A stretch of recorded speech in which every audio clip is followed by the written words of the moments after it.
Welcome back to the Rising SUPERSTREAM, where we're still playing Switch games today. We just finished up City of Brass and Devil Engine earlier, both of which are great, and we're just about to head into another great game, Sphinx and the Cursed Mummy. Boy, I can't believe this game came back. I had to open up the Wikipedia page, because if you put me into a Sphinx and the Cursed Mummy trivia exam, I would fail hard. Sphinx and the Cursed Mummy. Sphinx and the Cursed Mummy, originally released, first release was November 10th, 2003. GameCube, PlayStation 2, Xbox. Later came out in Europe the next year. Mobile, 2004. I did not know there was a mobile release of this. Well, you know what? It's got to be one of those like shitty glue games or Game Loft style 2D adaptations.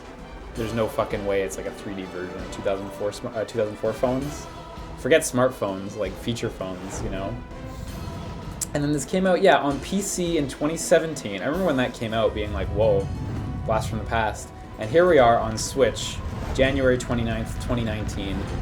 Big shoutouts to THQ Nordic, who supplied a review key for this at request. This still exists. Can't believe it still exists. Who made this? Eurocom.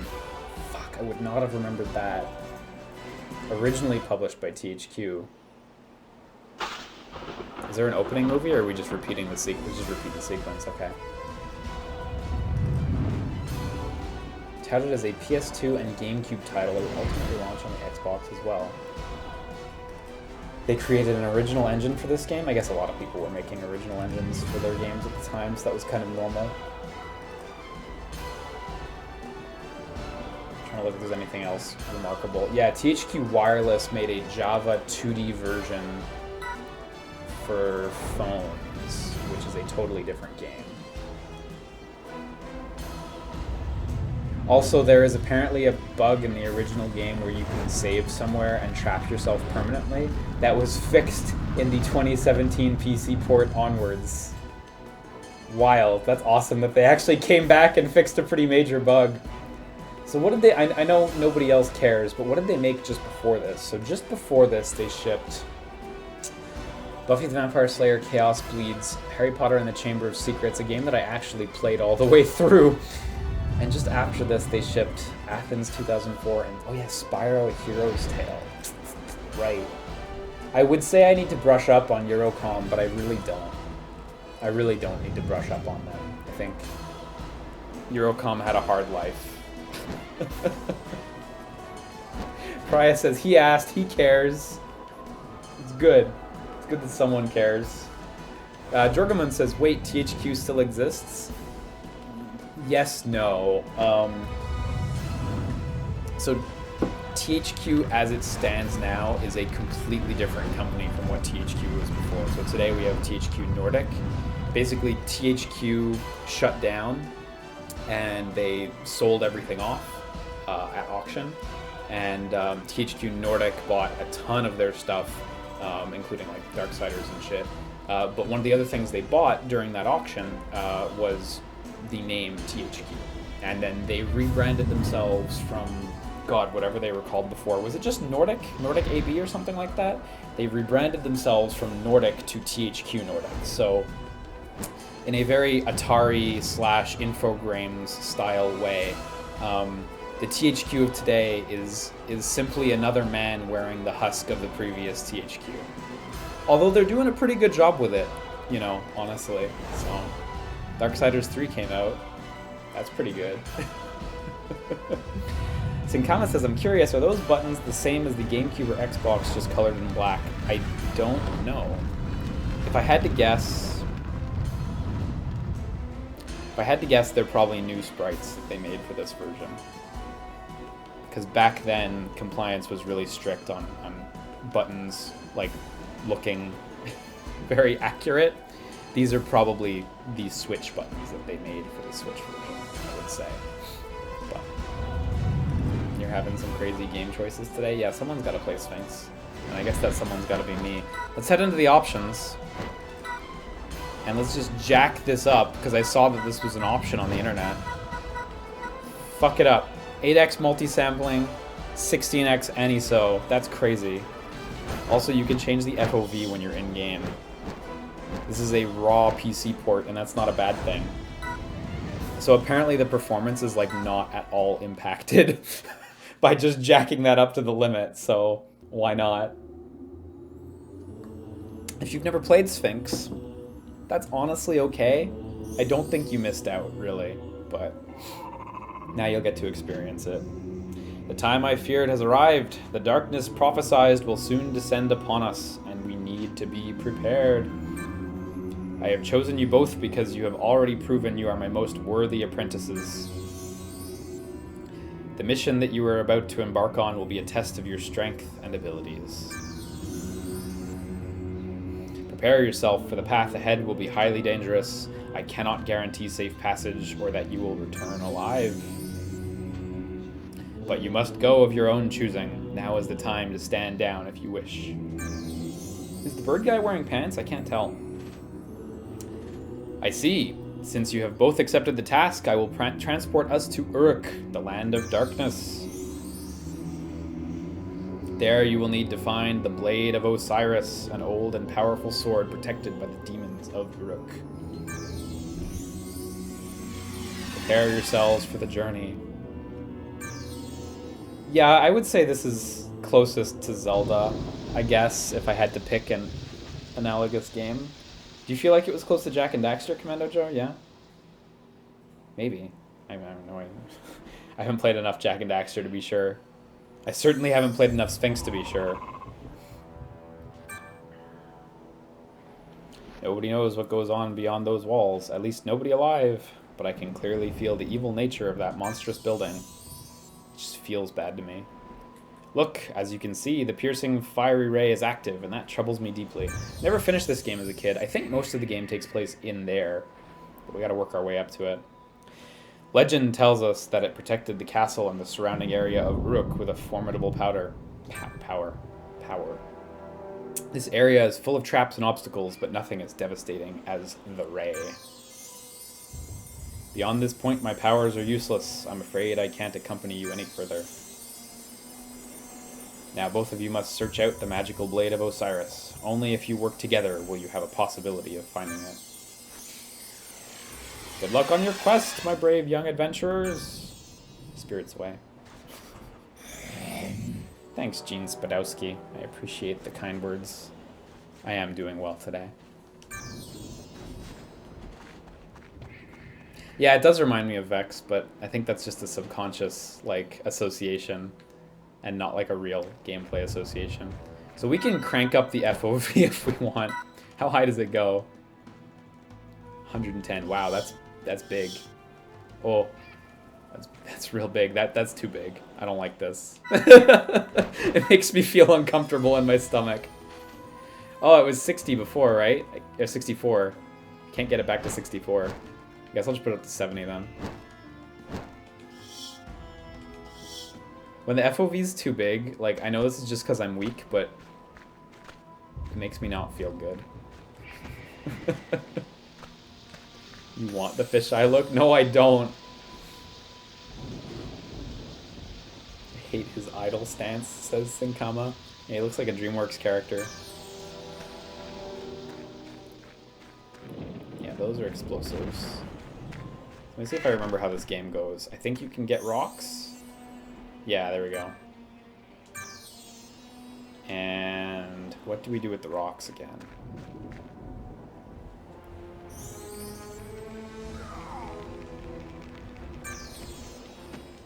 Oh, my rock. Wait, can you jump with rocks? Maybe I don't need that for the time being then.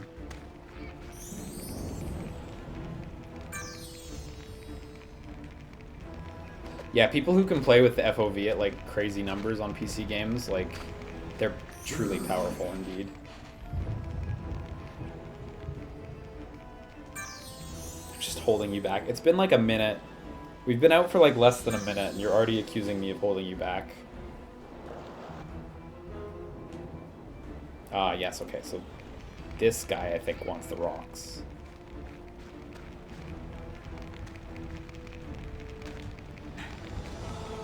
You can't jump with them. You know, I should go talk to him and make sure he wants the rocks before I get the rocks. Because that'll be a nightmare to carry them all the way across and then find out it's not the rocks.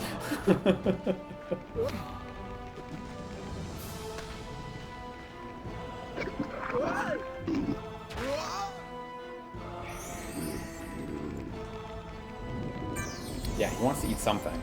Starving, but I'm not desperate enough to eat the likes of you. Too many clothes. If only I had a few Okay, so not rocks. Phew, okay. Save myself. I think that's what the rocks are for then. For getting the coconuts off the trees. Since right now, yeah, we have no way of interacting with the tree otherwise. Okay. Got it. Got this under control.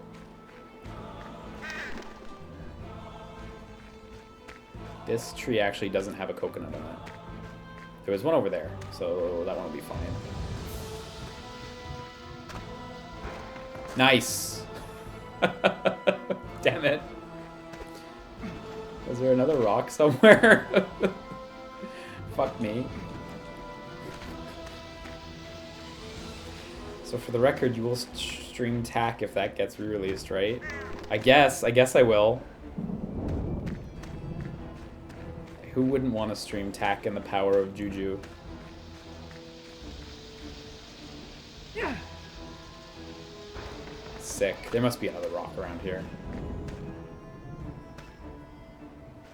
Oh, literally right here. Okay, good.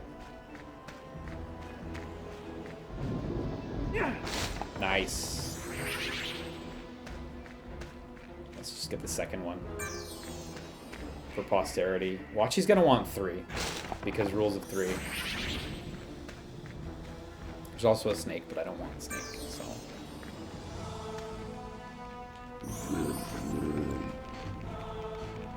Coconuts? You sure? Coconuts plural. Oh, he wants more, okay.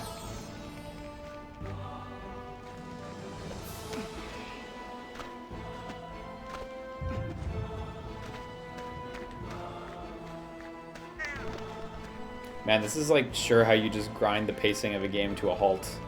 Like very first area in the game, you have this like elaborate little platform around, throw rocks at trees to get coconuts sequence.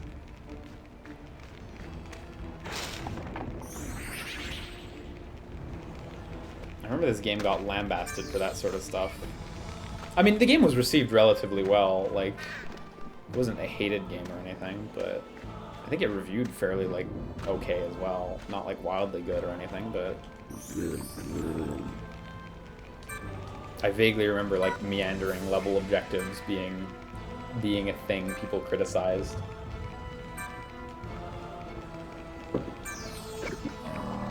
But, I mean, that's the era, you know, like. Ooh, did I make it? Yeah, nailed it. I appreciate that this guy just waited for me. He talks tough, but he's a big softie, clearly. It'll allow us to walk on flowing lava. Okay, and steam geysers. Okay, so I can use the geyser when I get this. But also walk on the lava? Now, I imagine he doesn't have the ability to pick up rocks. So, who's holding who back, really?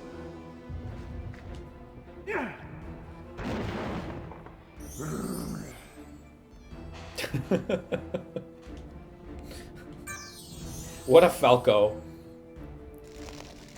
Oh wow, I'm not the only... Multiple people in the chat criticizing him for being a Falco. This guy and Falco would get along great. Thanks, Falco. Glad we're all on the same page here. Oh yeah, the Onks. Those are like your Mario 64 stars. Only you care about them less. This is actually kind of a cool mechanic. Press Y to grab hold of objects, so I guess the statue then. Where am I moving this to? Ah, okay. Oh, okay. Oh, and now the geyser goes. Okay. But I need to re-up my fire thing because I see it's flickering. Oh, but I can't get up there without the big guy blowing me up there. Okay, yeah. Right. Video games.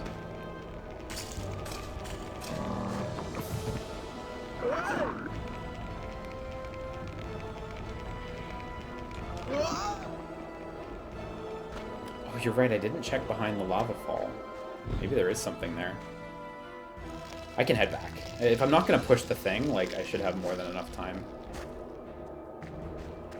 There's probably nothing, but for the sake of being thorough...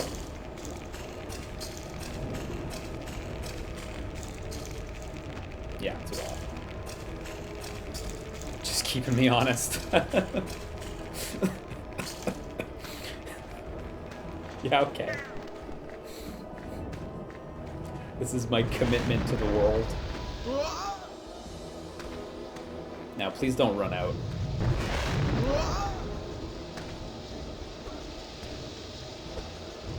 There's a thing down here.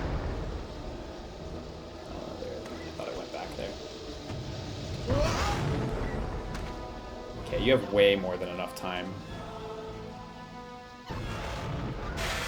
Can you imagine you needed coconuts for each 4 launch? Yo, fuck that. If you needed 3 every time. Oh, this is really neat. I forgot about this dude. Does he have a name? I wonder. So I need him to not see me? So is this... How about down here?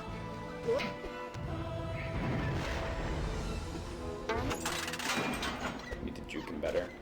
How's that jump feel? Looks a bit wimpy? Feels a bit wimpy too.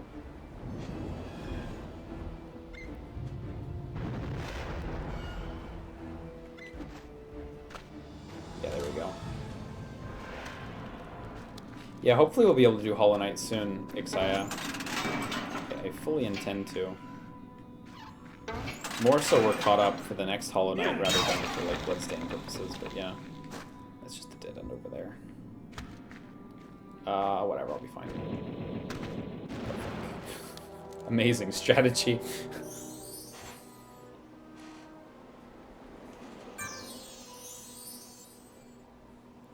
If you throw a rock at the Warren over there, perhaps you'll get something useful. Okay, well. Now that I've shown this guy that he can throw rocks, he's like thinking about how he can use them literally everywhere. Okay, so we need to release this boulder somehow. If I find the Warren, there's the Warren. Here's the rock. Now what is this gonna do?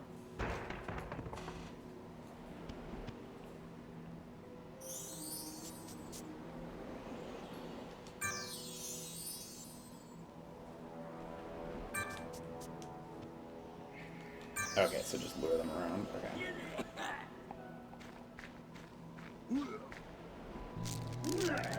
Oh, jeez. So I think I want him to blow up one of these things, but I'm not 100% sure. Oh, only 2 more. Jeez. I guess I deserve this. Oh, you're right. It does feel like an Oddworld monster, like something the stranger would load on his crossbow. I find myself really agreeing with that.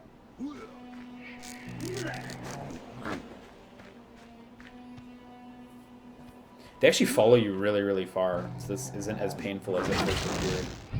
Ouch. Like, I thought it was going to take forever, but... Is that high? I guess that's high enough. We good? We're good. Except Stranger is cool. Yeah, the Stranger is fucking cool. Stranger's Wrath is so rad. I don't know if you guys saw, but Limited Run Games recently did a print run for Stranger's Wrath on PS3, which I believe is their first and only PS3 game they're ever going to print.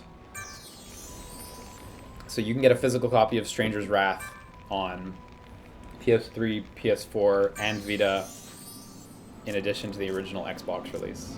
It's pretty dope. I have the Vita one already, which is why I wasn't like too pumped for the PS3 one, but The PS3 one was kind of like appealing because it was such a weird thing that they were doing this like PS3 version of Stranger's Wrath so late. But that's such a cool item. Oh, okay, so don't jump when you're on a wall. That's just a bad idea. Remember the old games where you get under a rolling stone from behind and it kills you? That's why I was walking so close to it. I wanted to see what would happen. Yeah, okay, lasers, I guess. This is such a weird game.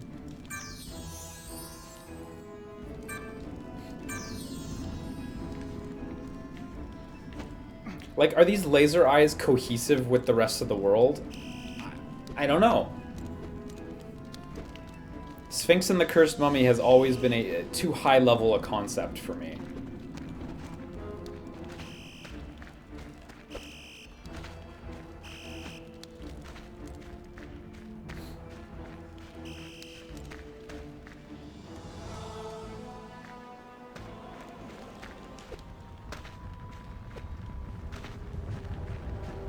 They're clearly Horus eyes, if you say so. Ooh, that climbing animation. It's neat how he turns around it like he's like a pole dancer. It's actually kind of cool how he doesn't use his legs. Like, now that I like actually stop and observe it, even when you're in your neutral pose, like, no leggies. When's bad PS2 3D platformer month? God, you need a whole year for that one.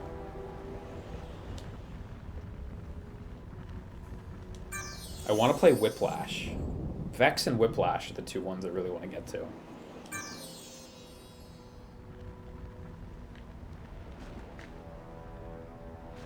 Okay, it seems like there's like a lot of options here. Okay, so you're after. I need a rock or something to take care of that. And then down here is lava. Right. Just confirming that. Totally on purpose. Here's another push/pullable. So lava will go through, I guess. And yeah, just what I expected. Have you watched the movie Whiplash, the drumming one? Yeah. Very good movie. It's really like, it's really horrible. All the stuff that happens in that, but it's a great movie.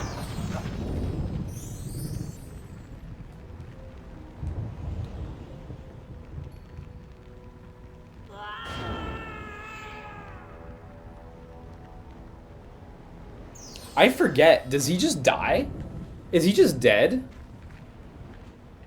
I don't at all remember if that's like just canon death.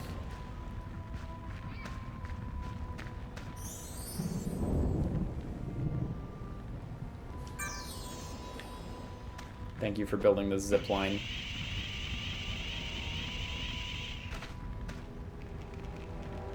Poor thing.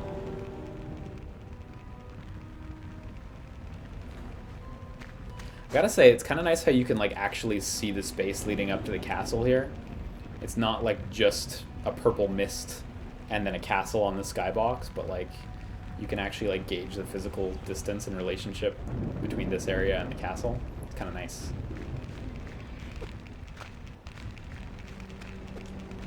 Yeah, that was a really sudden death. You know, at least narratively, they're not going for like a big like, oh, you should be sad now. Because that would be very unearned. So they're doing it just right, I think.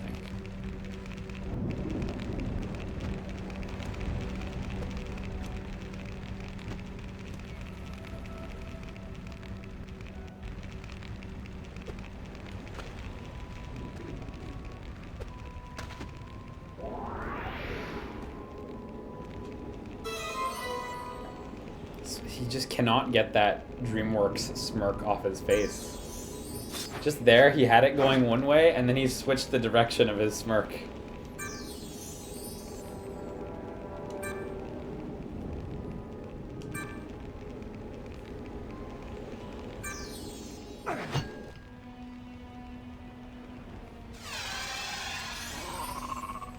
You have found the Blade of Osiris, but your actions have alerted those in the castle of Uruk. Through those caves is a magical portal. Ancient devices formerly used by the gods to travel between worlds. Many years ago, I hid a portal amulet up on a high ledge on the exterior of the portal chamber. That amulet will allow you to return swiftly and safely to our temple. I should get that. But you must hurry, Sphinx, before you suffer the same fate as Horus. I've got that little equipment window up there now. It almost looks like a bit of like an MMO's UI. Like it looks like there should be a text chat in there or something. Oh, that hits up. I don't remember that at all. That's like really curious. In most games, when you jump and swing, you hit forward. But this is very specifically upwards. I guess that's cool. Like, you do use Sphinx. That's neat.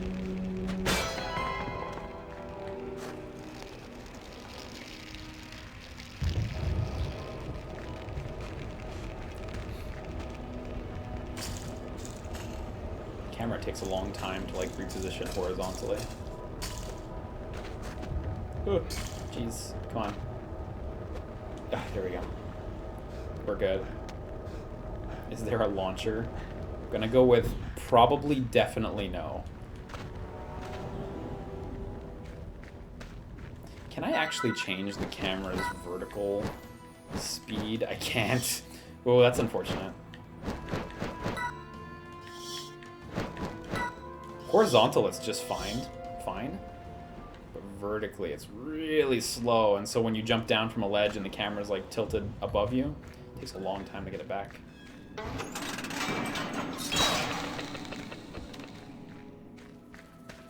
Okay, I want to see a use for this air attack. You know? Sell me on this, Sphinx. I'm sold. Because it's gonna be really awkward trying to like fight an enemy in front of you with this, you know? Like, I need to see that you designed all the targets to be above you. I need to see that commitment to your bit. Oops.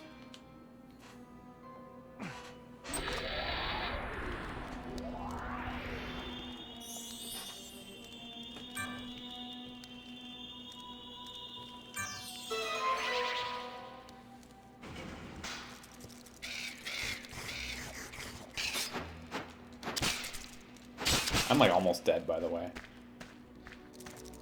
We're playing on Sphinx Must Die difficulty, of course. I'm actually like a hit away from that. There's some life, fortunately. I thought the Ankhs were like stars, like Mario 64, but I guess I'm remembering incorrectly. Scarabs are our currency, yeah. But I swear, the moment I see a target in front of me in the air, who I'm supposed to hit, I'm coming down on this weird air swing. Everything's got to be above.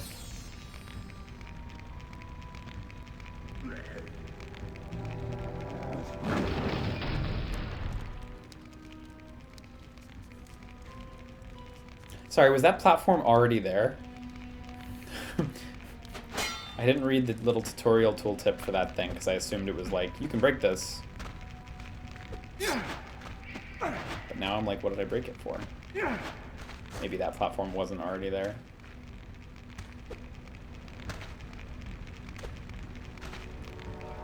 Jet Jackal in the chat unironically says something that I agree with. He says, I really do like combining purple, red, yellow, and orange together, and this entire level is rich with it. Yeah, honestly, jokes aside, this has a very nice color palette going on, this specific stage. And how they've like baked a lot of like deep, like midnight blues, or maybe this is even a purple, into their textures to just like hammer that home. I think the artists did a really good job actually with the stage. Now I don't remember if that level of art direction holds up. Also, shoutouts to You Can Tell this was made after Wind Waker because of the sounds that play when you swing. This was after Wind Waker, wasn't it?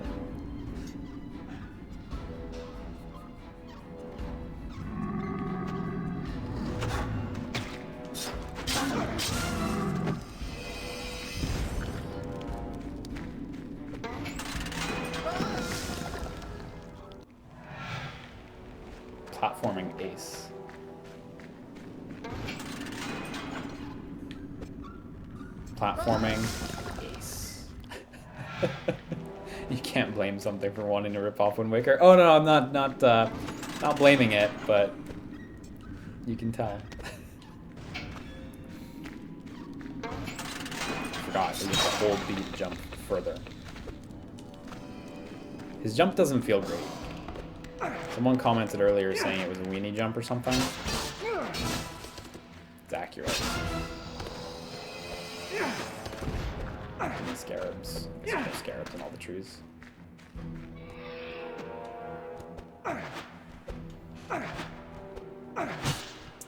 Yeah! Get paid. So I don't remember how you get to the castle, though. Since, like, clearly we can see that there's no real walkable path to it, I imagine we're going to teleport to it with this teleportation thing we got.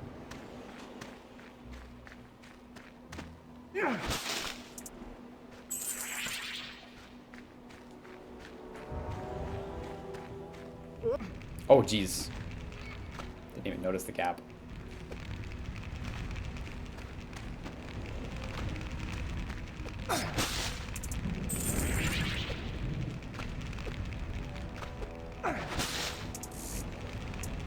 Oh no, my money!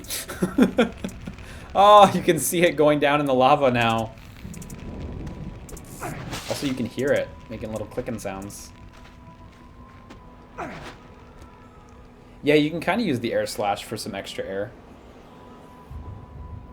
I don't know if we can actually use it to, like, abuse platforming and, like, skip something in a certain section, but you definitely do get a little float off the end of it. You get a little more vertical height, too, so if the character can grab after doing that second swing, you could possibly grab something you're not supposed to. Or, like, a little early, I should say.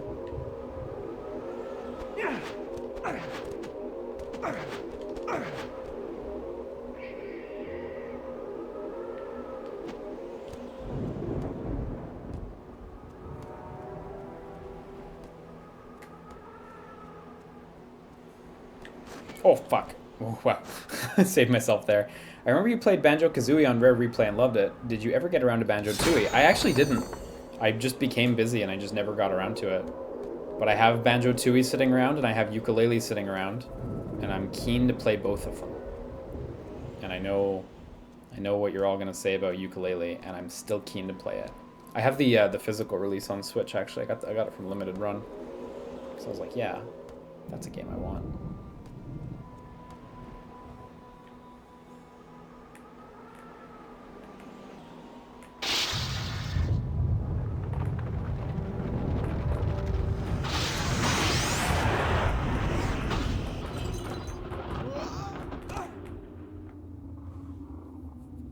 Oh yeah, is Yooka-Laylee? I see someone saying they like Yooka-Laylee better than Banjo-Tooie. Someone else saying Yooka-Laylee is pretty much on the same level as Tooie, or even better. Huh. I didn't realize that, actually. I was under the impression that people put it way below either one. To that end, I never really knew what people thought about Tooie. I guess I kind of assumed people felt it was just as good, but it's a high bar, frankly. Kazooie's so good. So, Maxon Daxon says, Yooka-Laylee makes me excited for Platonic's next game because they seem to take criticism well. Yeah, and they're super talented guys, you know? I mean, even on a bad day, as someone who hasn't played Yooka-Laylee, even on a bad day, it doesn't seem fair to call Yooka-Laylee like an awful game or anything. Like, it seems serviceable at worst, so yeah, I feel like they're only going to get better, you know? Alas, you are trapped here in the portal chamber, and you do not have the correct portal amulet. We should be grateful that you are still alive. Unfortunately, the defenses of the castle are simply too strong for us. You failed to collect the amulet that would send you home, but I see you found another mysterious amulet. I have no idea where it will take you, but it seems you have no choice. Step up to the magic circle in front of the portal god and use the amulet.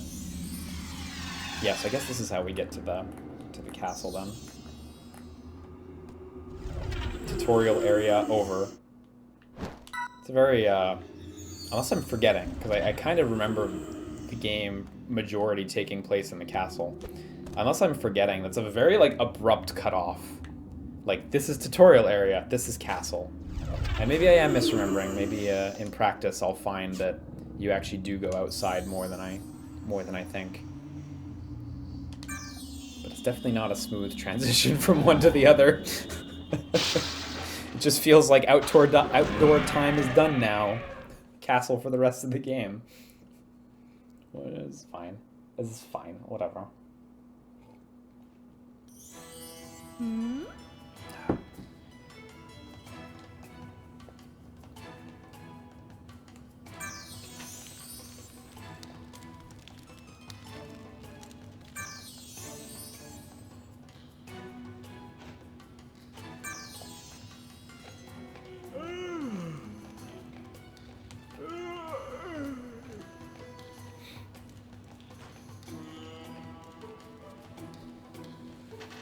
Wait, there's humans? Yeah, there are. We got a hard perspective switch going on here. I don't know if this table's actually going anywhere.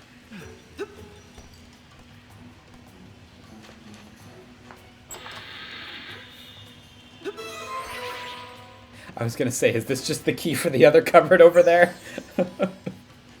I leave the key for this cupboard in that cupboard.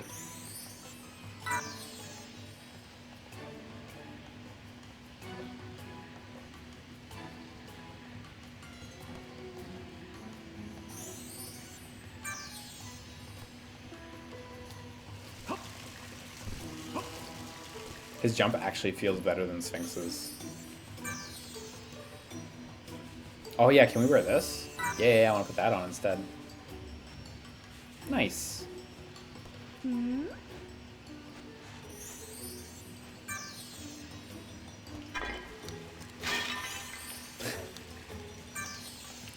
Whoops, I accidentally, I didn't even realize you could do that.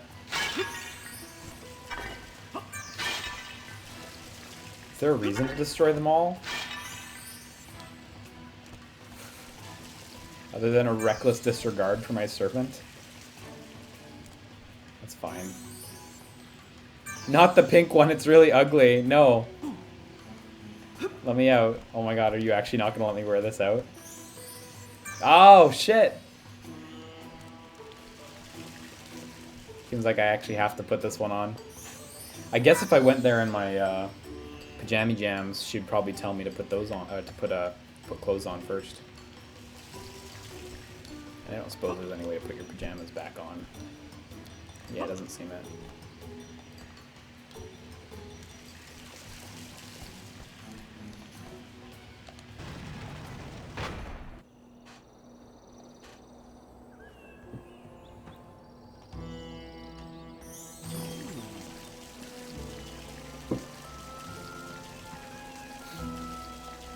Lady Nefertiti, I am aware that Prince Tutankhamun has asked for your hand in marriage. As any astute man will tell you, the logical choice is not necessarily the wisest. A marriage with, say, his brother, Akhenaten, could have unexpected advantages. Boy, this evil vizier. And who knows what the future will bring. You should think carefully about that, Nefertiti. Hey, look, it's his evil plan. Look, it's the script.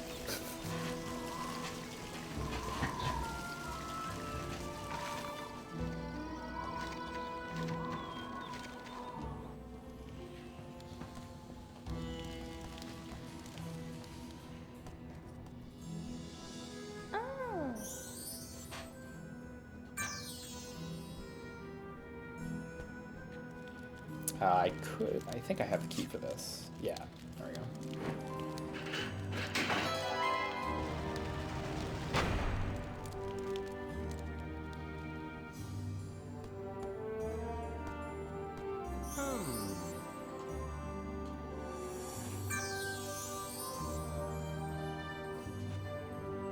You know, for all the slagging off I was doing on this game earlier, like, it's very much a product of its time, but it's also very well made.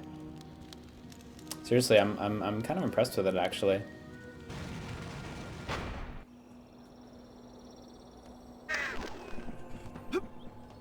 Also, shoutouts to these amazing load times. I don't remember how the load times were in the original version, but obviously not this good.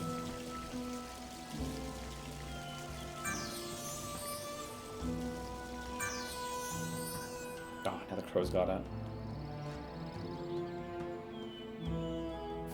Media needs more positive viziers.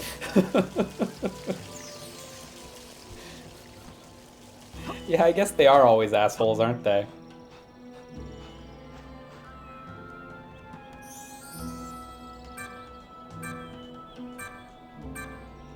Yeah, sidling. The most fun mechanic in video games. I suppose these birds are gonna pick me off or something. Oh, no, okay, good. I like that.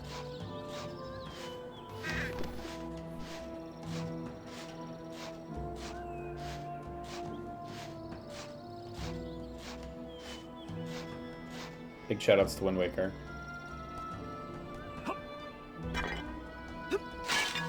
The bird's gonna fly away, and I'm gonna have to do it on the other side now. Probably. Oh shit, I actually can't seem to sidle here. Look at this fix so you can't sidle. They just put this extra thing here. Could I get in on the other side? I think so. But how do I even get in on the other side? Or can I jump to a sidling position? Yeah, I didn't think so either. The other side doesn't seem to have a way up. But it's perfectly open. Maybe there was another ladder that led upwards to the right here? No, there's not. Oh boy. Okay. Okay. Game has proven it knows what it's doing. See if there's something down there that can help me get up there. What advice have you to offer me?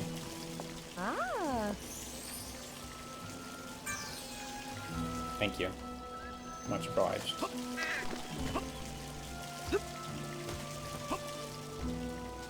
Don't suppose I can climb trees? No.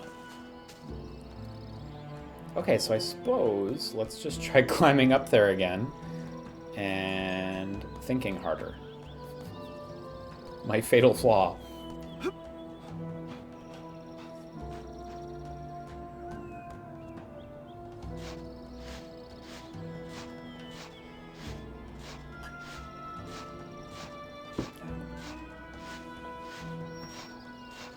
Pull up the game facts. Yeah, I'm sure there's a couple good FAQs for this one. That run cycle is the best. Honestly, the animation in this game is very lively. Earlier when Sphinx was climbing the rope, I was very impressed with that. Even here, just like, look at him looking around as he idles, like, almost too lively.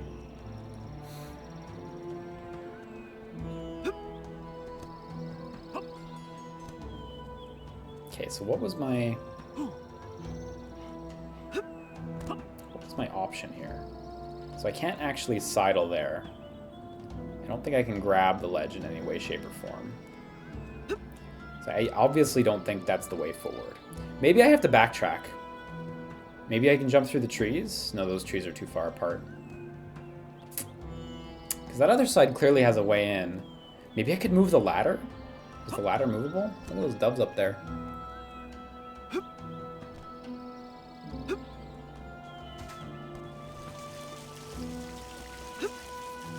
Priya says something that is very correct. Getting stuck this early is such a this type of game thing. It's very true. Can I move the ladder? I didn't think so.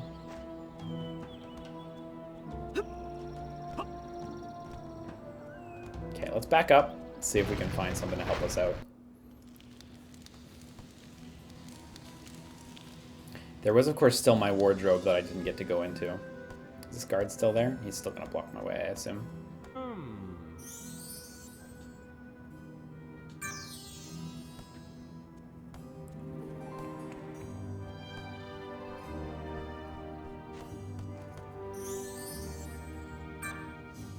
Oh, hang on. Maybe I can push the thing that held the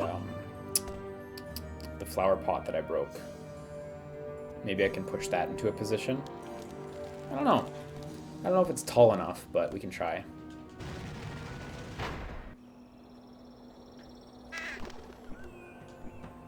You cannot push or pull this.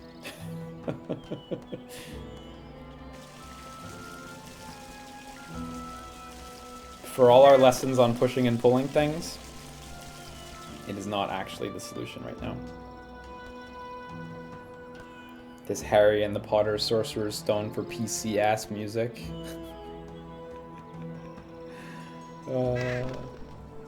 These guys made Chamber of Secrets before this, so maybe that's some of the same staff.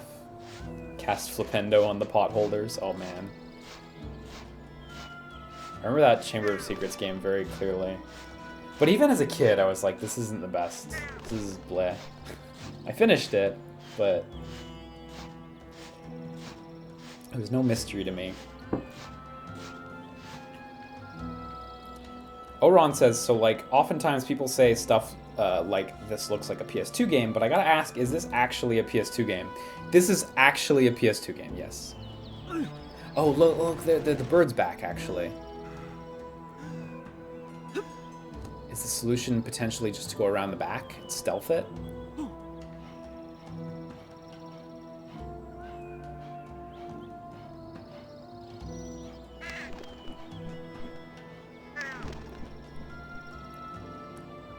So maybe I just gotta push the second one to get near him. I don't know. Actually, maybe I can jump over the gate using this one. I don't know.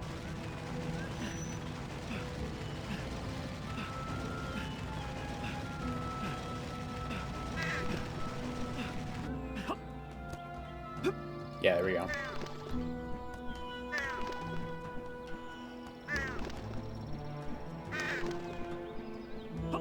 Where are you gonna go to now?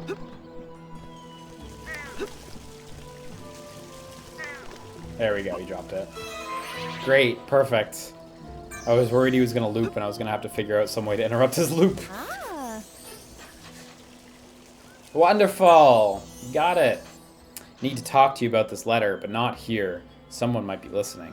Meet me outside the palace later. There are some things that you need to know. And please, my dear Tutankhamun, watch your back.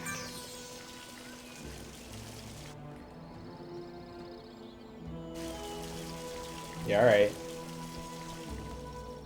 I feel like the only word that, like, whenever I see this guy's face, I feel like the only word he knows is shui. So should I just go pass the time by sleeping? Or can I go to the Vizier, actually? Since the guard, or whatever this room is, I'm assuming the Vizier is back there. But the guard was telling me to go handle my shit in the courtyard. Yeah, there we go.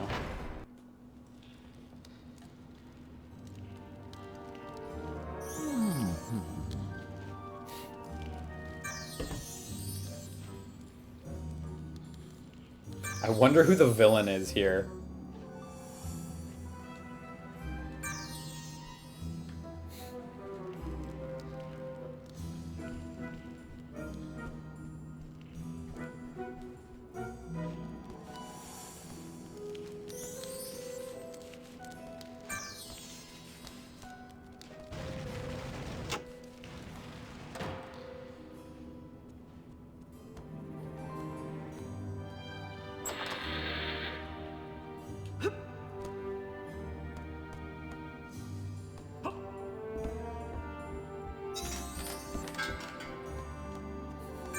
A lot of contextual dialogue for like knocking over stuff and walking on the table and stuff.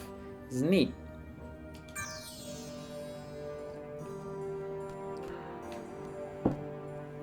When does your character turn into a llama? No, that's that other game.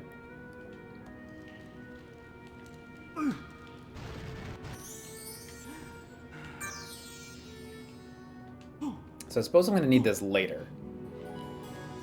Yeah. I'm going to go ahead and say later.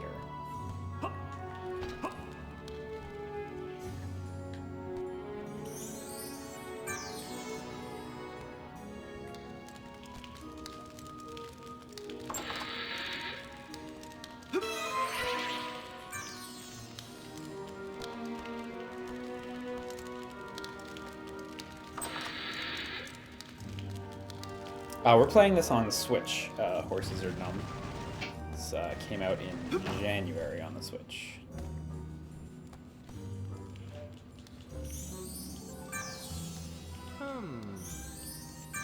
Happy birthday, Prince!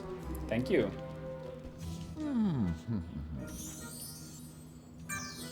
Okay, I may actually have to go to my room. Unless are there paths here? No, okay, these are just walls. This one's got a little guy. He looks cool. It almost looks like his block slides away into the wall to reveal a passage. The little like stone block he's standing on that sticks out from the wall. Suspicious.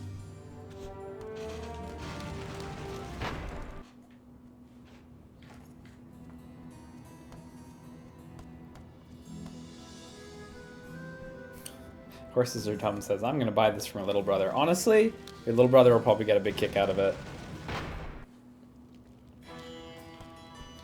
Is Sphinx the villain? No. There are possibly other villains. Oh yeah, I can open this now that she's done cleaning it, right? Does this have the key for my other cupboard? There's another old amulet. I forget what the old amulets are. That one's just locked arbitrarily. Cool, I guess. This one I still don't have the key for. Yes, that is correct.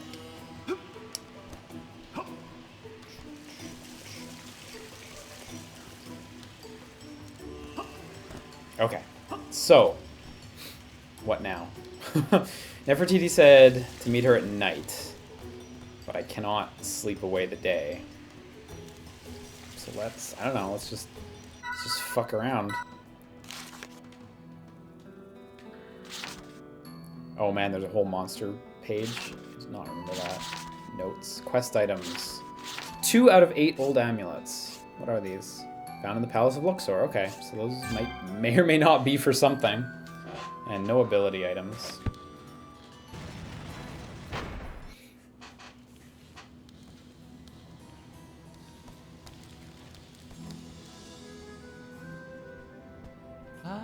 Tell me new stuff, please.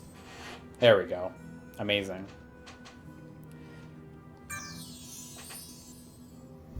Prius has been meaning to ask, you often say Link's Awakening is your favorite Zelda. As someone who's not played it, I find it hard to imagine how a Game Boy game could be someone's favorite. Care to elaborate why? Well, I think just at the time it was the best one. Like Ocarina didn't exist. Like it was before that. It's just a really, really good game. It's incredibly well made. It plays much better than A Link to the Past or the original Zelda before it. And really, it's only those two and Zelda 2 that existed at the time. So, like, it was just kind of the best one at the time. I know a lot of people like A Link to the Past better, which, I mean, I get it. A Link to the Past is a bit of a bigger game, but Link's Awakening just plays so well. It controls wonderfully. It's really fun. Really great level design in a lot of the dungeons. It's really strong. So I get that for at the time, but still, yeah, it still holds up really, really well to this day. Yeah, 100%. Same with Oracle of Seasons and Ages. They still hold up like wonderfully. So yeah, I'll find them. And I mean, it's my favorite. I wouldn't even try to contend that it's the best or anything, you know, like, it's just my favorite one. So, how old were you when Link's Awakening came out? Your thesis here, I think, is a correct one, by the way. Yeah, Oran says, for a lot of people, the best Zelda game is the one I played when I was 10. So for him, it's Minish Cap. Yeah, I played it when I was 7, but I played Link's Awakening Deluxe. Because I believe the original Link's Awakening came out right at, like, very near when I was born, so I couldn't have played that one. Yeah, the original release in North America was August 1993, so I would have been 13 months old. The Game Boy Color release, DX, came out 5 years later, December 15th, 1998. I remember playing it when I was 7 years old, which would have been 1999, so shortly after Deluxe came out. Still holds up phenomenally well. Can't wait for the remake, honestly. I know some people really don't like how the remake looks aesthetically, but I'm down with it. It's fine. It's different, but I don't think it's like inherently a bad thing or anything. I don't know if there's anything out here for me. I don't know what I'm looking for, and that's okay.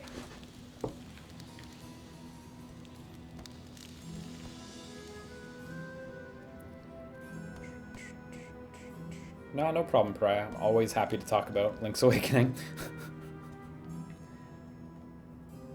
I get what you mean, though. It's a weird specific preference. Okay, let's go in the hole. Actually, it looks like it's graded off right now.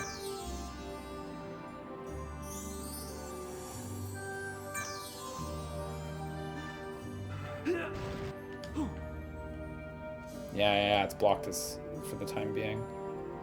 Looks like it's just like rope or something. There's like dangly bits. Maybe there's just dangly bits in addition to the metal. I don't know. I don't know what I'm looking at. I'll eliminate it somehow. So that has just taught me, just pull on shit, man. Just pull on shit all the time and stuff happens. So now that we've learned that, let's try pulling on everything. Were you pullable? You weren't pullable. I think the throne room had bird statues as well.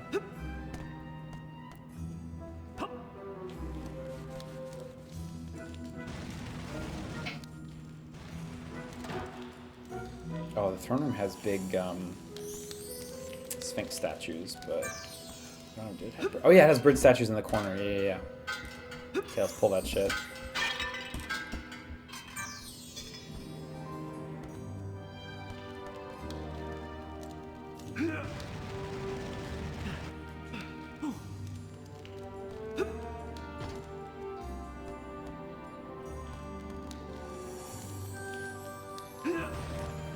God, that's so arbitrary. Like, this was also very much that was just how games were at the time, but that's so fucking arbitrary.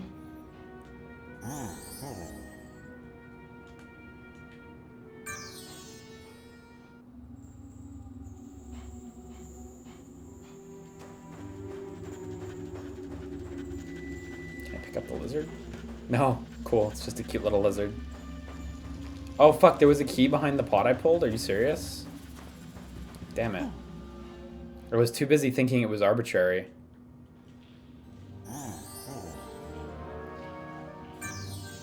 Yeah, I'll head right back in after Pops. Oh, an amulet, that's what it is, yeah.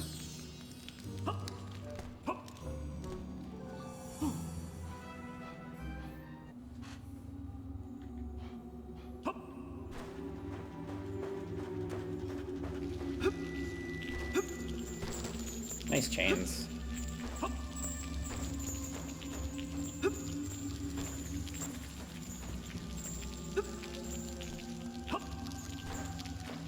Oh, can I grab the chains? No, I cannot grab the chains.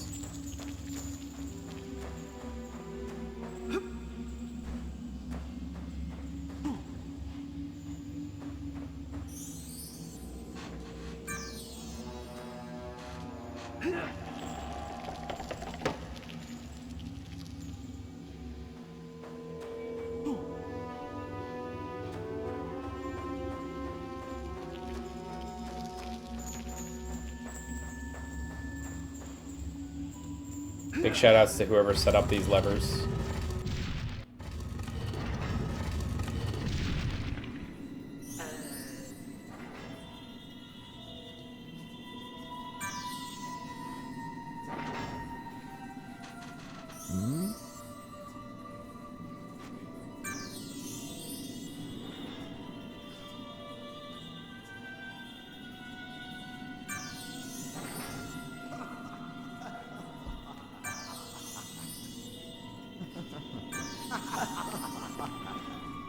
Just walking away laughing at the air. Big mood, honestly.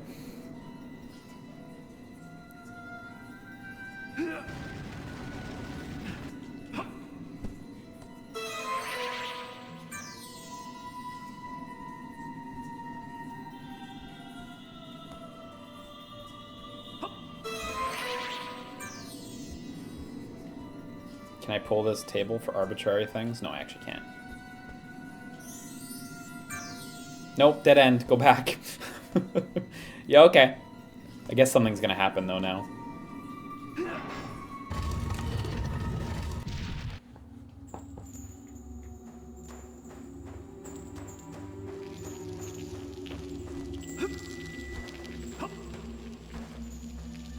Yeah, they're not the most dark-skinned Egyptians. You're very not wrong, handsome one.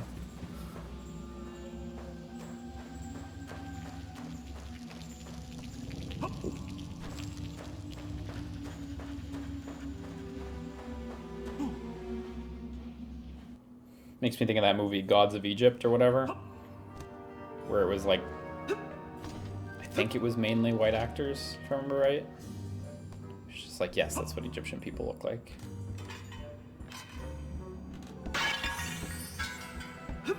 Yeah, eat shit. This is what you deserve.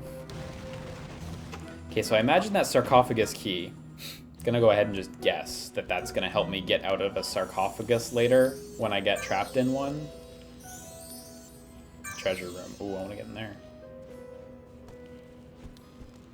Is pulling on giant pots the core mechanic in this game?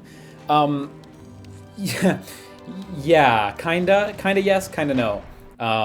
So there's Sphinx and there's, spoilers, the cursed mummy, and they both have their own sets of mechanics. So for Tutankhamun, spoilers, the cursed mummy, yes, that is one of his key mechanics. So I'll check if the sarcophagus just lets me get into a sarcophagus. Maybe that's what I'm supposed to do and not break out later.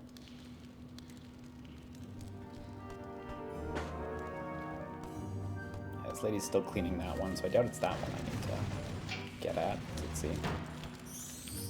Yep, there we go. So I can get in and... Oh, look, the faces animate.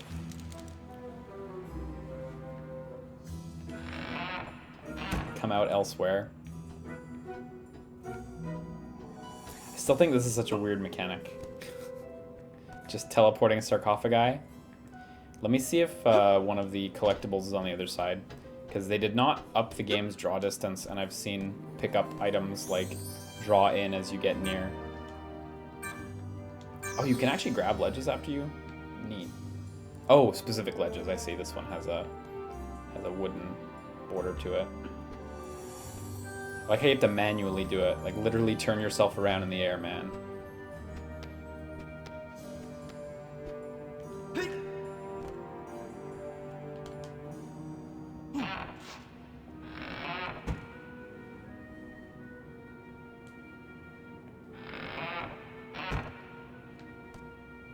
This one kind of seems like progress. I'm a little nervous that this is progress. Oh yeah, this is some progress.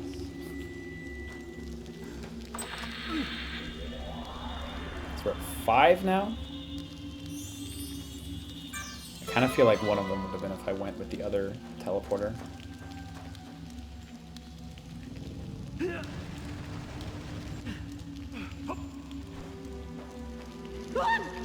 That yelp! Okay, so that actually wasn't progress. That was just to get another amulet. Dope! Even better. I still need to get in here, because there's a treasure chest. There's a sarcophagus back there, so... That yelp was a great sound effect.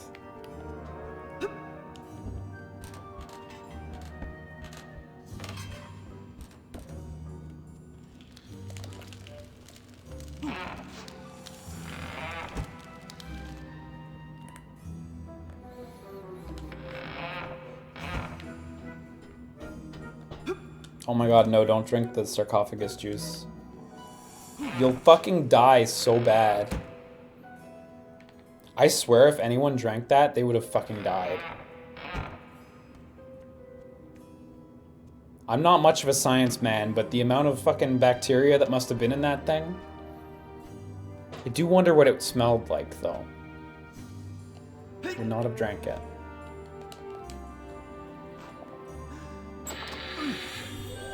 Okay, we're at 6 now. I guess we need to get all 8 of these.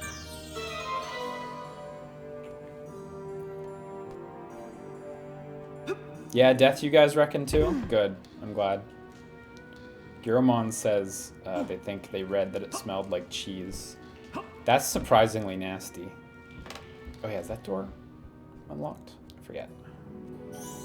Yes, so both of these are locked from the other side. I can try going in the other sarcophagus that the lady was cleaning. I don't know if I'll be allowed in because she's, well, cleaning it, but... Whew. Nope, we're good. She's like, yeah, whatever you want to do, young prince. Enjoy yourself. You'll be dead soon.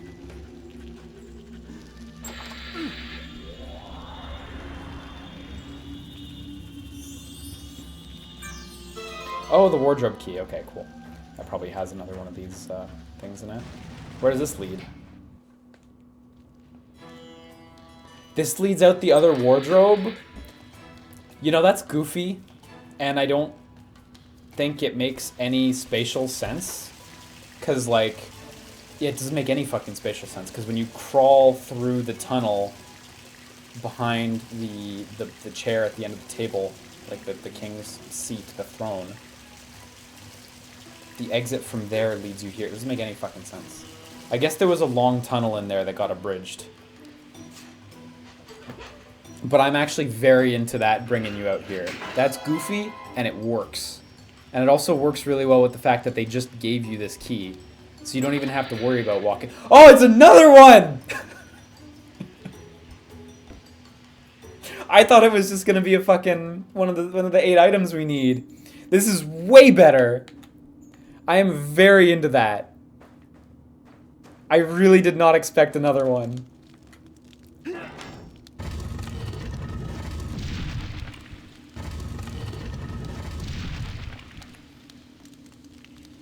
Incredible. Just amazing. This game was designed in the year 3000.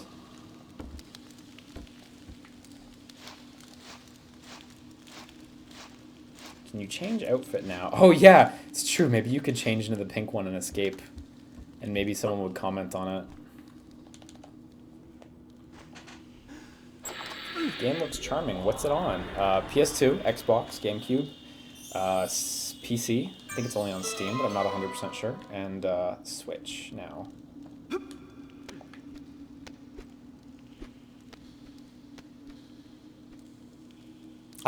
Giromon says he misremembered on the topic of the skeleton juice.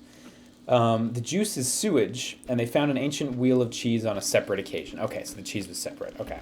Because that still is pretty nasty if it smelled like cheese. I mean, I don't suppose it smelled any better, but, like, I still kind of wonder.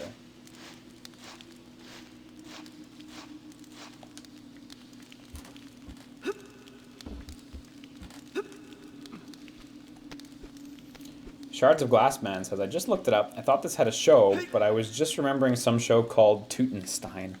Tutenstein? Tutenstein? I don't know how to pronounce that. Probably Tutenstein.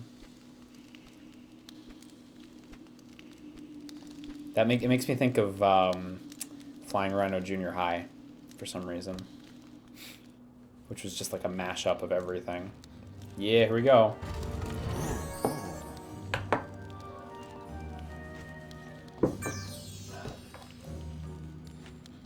Too bad it's too late for this game to have a crossover with AC Origins. Maybe it's right on time. Please let me in. Tuttenstein was a PBS Kids show, was it? Huh. Prepare for Tuttenfall. Oh my god. So we have 7 of 8, right? She's probably just gonna tell me, hey, you have 7 of 8. Do better, but hopefully she'll tell me something. I mean, she has 1 in her hand. No, I guess there's 9.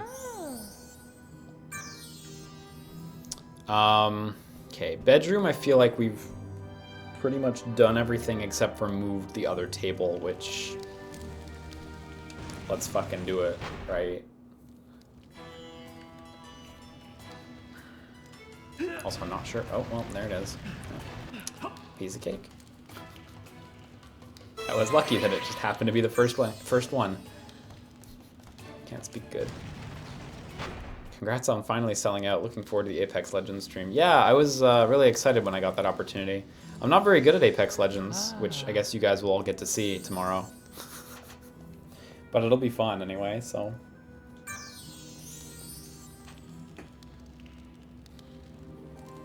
Can you leave them in the treasure room? But I need to... Oh, thank you. That was what I needed. Dodge and Dust says, you probably missed one up above the throne room. You know, it was a good thought. It was a good thought. And then he says, never mind, I guess. Yeah. Can't wait for Liam to get a chicken dinner first try. I have not won at Apex. I have not been first place on a team. I think I've only played now like 6 or 7 rounds. So, a lot of dying rounds too. I really like some of the like team features with like how you can like follow your team to the ground. You know, there's like a drop leader and whatever. I think that's really intelligent and cool and well thought out. So I've put a lot of faith into some of my team members saying like, hey, drop me. You know, I don't know as much about this game as you do. Drop me where you think is good. And they just drop us like 4 seconds out of the gates. Just drop immediately to the ground to where everyone else is, and then we go through that horrible battle royale sequence of rushing for weapons and hoping you're not the second one to get to a gun. So I've taken a couple deaths to that. I wish I could queue solo. Honestly, that's my my one thing with Apex Legends. As someone who doesn't really play games with friends or anything, I would love to be able to queue solo, so I wouldn't feel bad just going off and doing my own thing, so... Yeah, that's good and all, but can you thank the bus driver before you drop? I know, right? I always do in Fortnite. Can't forget. That thank the bus driver thing is so good in Fortnite. It's a great feature. Your first mistake was trusting, never trust. One guy once landed me on the, landed us, like our team, on the flying ship thing above the map. I was really impressed. I didn't realize that was like a thing you could do, but it was cool. Okay, back to Sphinx. We have a health bar now. This is the Star Fox Adventures of video games.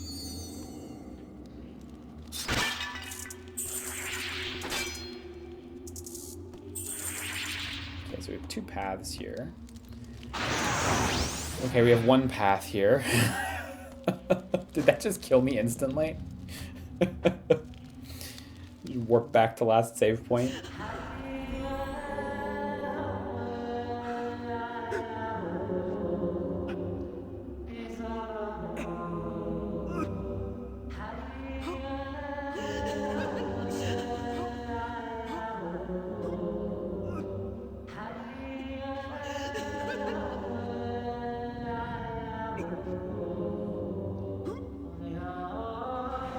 Aubria says, this game kinda kinky.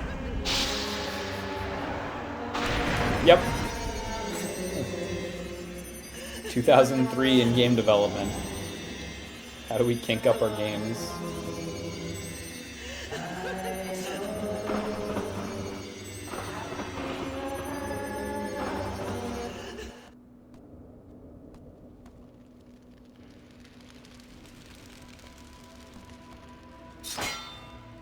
Drag this box. Oh, better yet. Okay, I don't know what that's for right now. So I need a hook thing for this.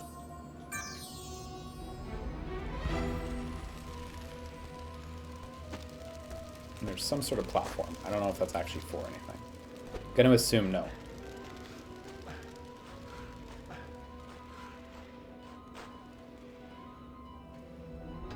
Oh, I see, I see. Those platforms actually go up and down. They're lifts, so I need to put the cage on one of these lifts. Okay. So let me go back down and plop the cage off first, then. Oh, there's a second recess over there as well. So you gotta do both sides.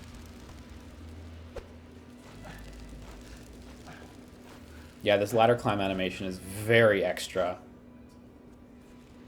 What happened to Falco? He literally died. I assume forever.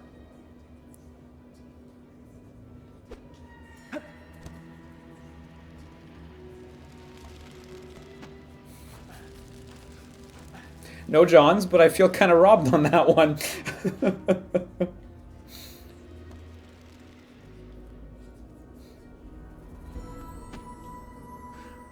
There we go.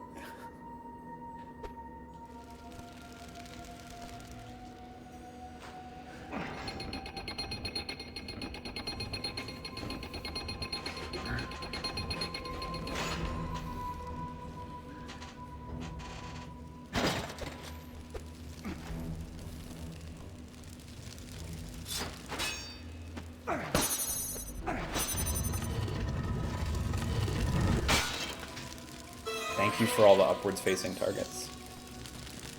I really appreciate that they're keeping committed to upwards swings. Now, can I throw this all the way onto the other one? Oh my god. Amazing. Save yourself an entire cycle.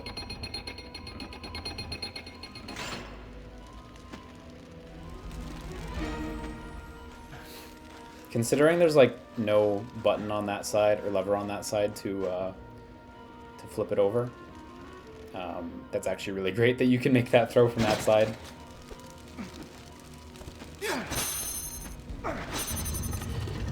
Yeah, fuck the swing. It's not worth it. The ladder's reliable.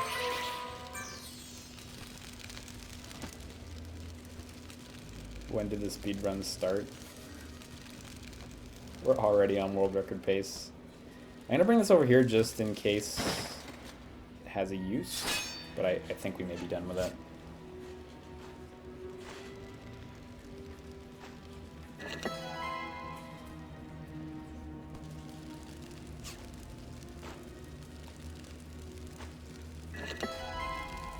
Honestly, really my only complaint so far, because this seems like a pretty awesome port, is that it would be nice if you could adjust your camera speed. If you had a bit more control over your controls. Because I still think the vertical camera speed is a little too slow for my tastes. But this is like a super rock solid port. I had only heard good things about the Steam version, so I'm glad the transition to the Switch was perfect.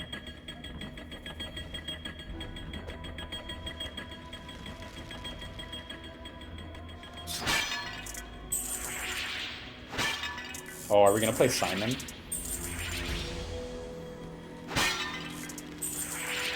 I feel like playing Simon in video games is a thing that went away. But back in the day, like every other game had to have a sequence where you play Simon.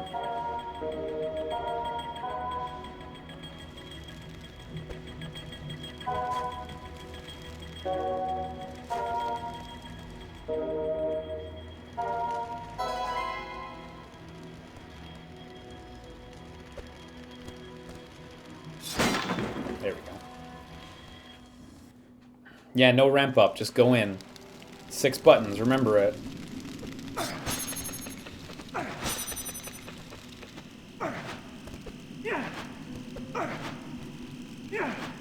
Come on. Am I not under it? Or is it actually higher? Oh yeah, it's actually higher. Like, look, I can pretty much reach these ones with my head. These are actually way higher. Okay. I suppose this changes something. Ah, there we go.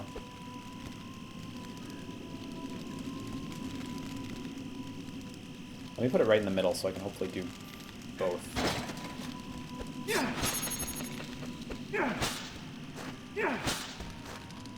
Huh? I guess they only flip once in this situation. Oh yeah, I see. I don't think it's really particularly intuitive that like it's just making the laser stop, but whatever. Like there's no real logic going into why this is happening. Very arbitrary, I should say. What's with all the caged skeletons down here? It's the perfect storage for a skeleton. How are they supposed to get out? Yeah, okay. That's about right. Now, maybe I could get over using the skeleton, but I think I'm going to backtrack first and see what those newly lowered ropes will let me do.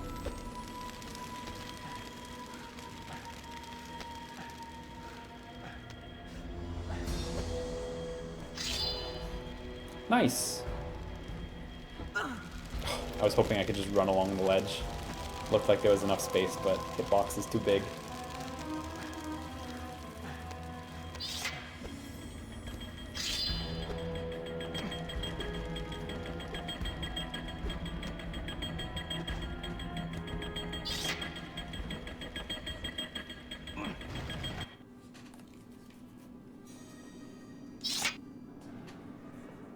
Was scalar THQ?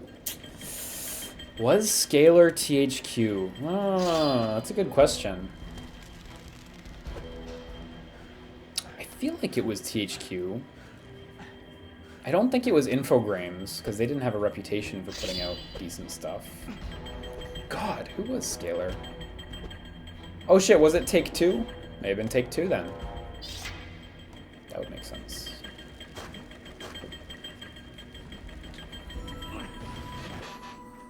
Ah, Behavior Interactive, Take-Two. Okay, I see.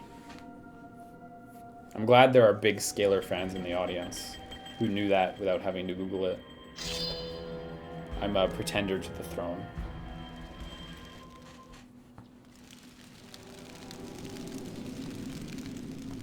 Actually, I haven't really played Scalar, so... I don't even want that throne.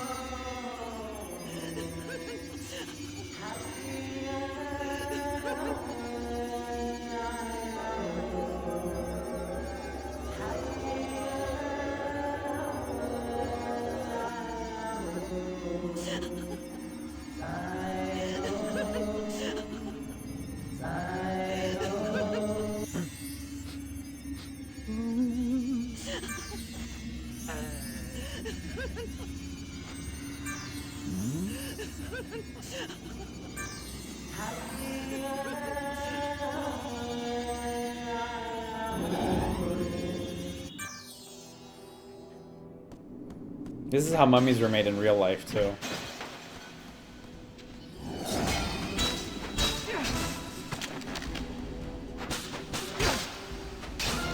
Combat feels fine. Definitely a lot looser than, like, Wind Waker or really any Zelda game, but it's fine. No Z targeting. But I don't think you need it. This doesn't feel like you need it right now. Can I make this jump? No.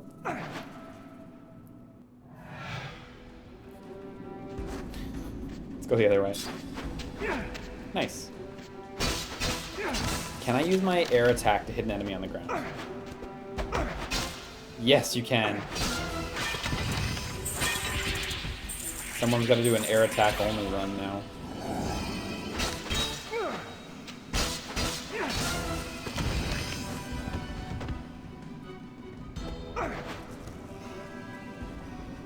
Okay, there's a cage up there. I don't know if that does anything. It does.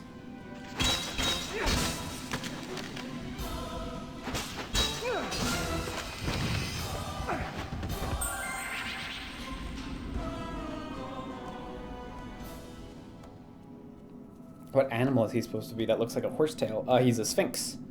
A fictitious animal.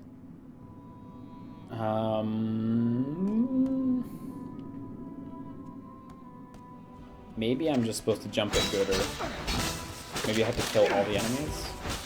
Maybe when I died, it respawned an enemy or two. Yeah, okay, that's it.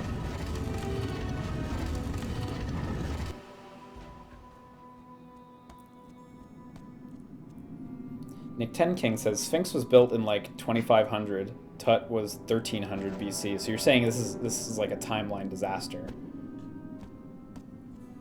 You're saying you don't understand how someone tried to pass this off. Right?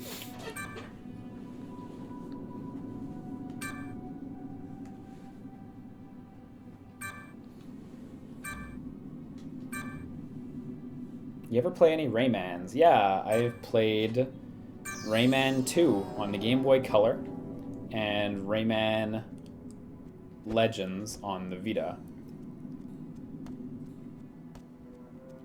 And the first Raving Rabbids game, which I know, not really a Rayman game. It's actually really, like, quick to use the inventory in this game. Just hit any button on the D-pad to open up your list, and then hit whichever button you want to map it to. That's actually lightning fast compared to, like, a Zelda game. It's not as elegant looking, obviously. This little window up here, not beautiful like Zelda inventory screens are, but fuck, that's really quick. There's some definite gameplay benefits to doing it this way.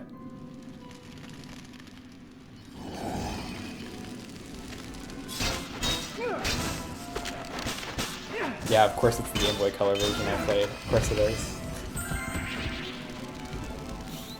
That's what I grew up with, right? My Game Boy Color was my life. Makes my childhood sound sad. It wasn't that sad. Can I make it? I think I actually did make it. I think he briefly grabbed and then I fell because I tried to use my sword or whatever to extend my jump.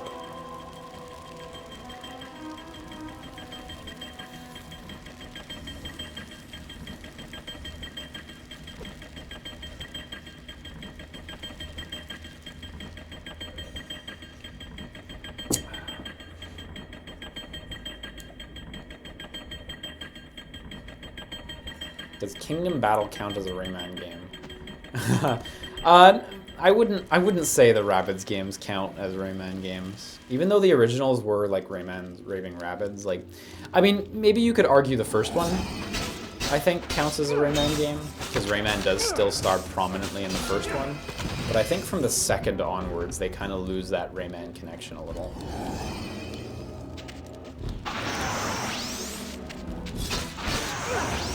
Nice.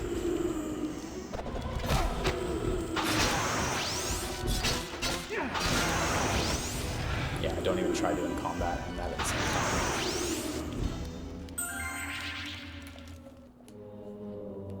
But yeah, I think Kingdom Battle especially is very not Rayman. At this point, Rabbids are definitely their own thing. There's a lot of Rabbids games, eh? Like, I think more than anyone can ever remember. Because there's... I'm searching up Rabbids now. There's Rayman's Raving Rabbids 1, 2, 3. There's Rabbids Go Home on the 3DS. There's the Rabbids, like, TV game. I forget what it was called. On the Xbox One, I think PS4. There's Kingdom Battle. I think there's another 3DS game. That's only 7. I know there's more than 7. I know that's not the full amount. Let me see. Raving Rabbids, Raving Rabbids 2, Raving Rabbids TV Party, Rabbids Go Home, Rabbids Travel in Time, Rabbids Go Phone, I remember that one. Raving Rabbids Alive and Kicking. Oh yeah, for the 360, right. Raving Rabbids Party Collection, which doesn't count as a compilation. Rabbids Land on the Wii U, that exclusive, don't forget that one. Big Rabbids exclusive on Wii's. Nintendo had them on lock back when they were worthless. Rabbids Rumble for the 3DS. Fuck, I forgot that one. The, like, pseudo fighting game. Rabbids Big Bang, the mobile one, the other mobile one. Rabbids Invasion interactive TV show. That's the Xbox one, the one I was thinking of. Rabbids Heroes, Rabbids Crazy Rush, Mario and Rabbids Kingdom Battle, and Virtual Rabbids The Big Plan, which is the VR one that exists. So that's 15. So there's like, how many Rayman games are there? Like, not counting ports, probably still more than 15. Because they did a lot back in the day. Rayman, Rayman 2, Rayman 3, Rayman Origins, Rayman Legends. Then Raving Rabbids 1, 2, and TV Party are counted on the Wikipedia page. I think that's tenuous. I think the first one I could count as a Rayman game. And then 2, 3, 4, 5, 6, 7. 7 educational Rayman games which released on PC. One of them came out on PS1 actually, Rayman Jr.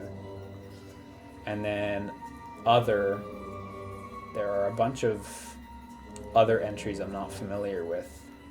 Oh yeah, there's a lot of like Java phone games, Rayman Bowling, Rayman Golf, Rayman Garden. So Rayman has more games overall, but the Rabbids have more real games overall.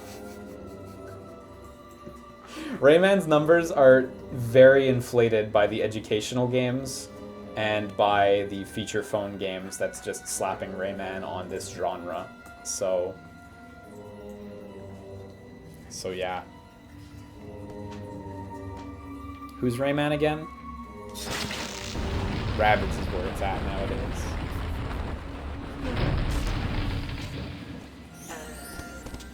Yeah, the Rabbids were really popular in France. I remember that was a thing. Nick Ten King. Not surprised they got a comic series. There was also the show, briefly, wasn't there? Like a Rabbids TV show? Which I think was made in France, too. I think it was on Canal+. I'm not 100% sure.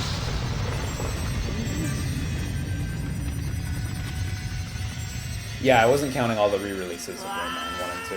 Just like I didn't count the re-release of the Rabbids Party games. Gotta be fair.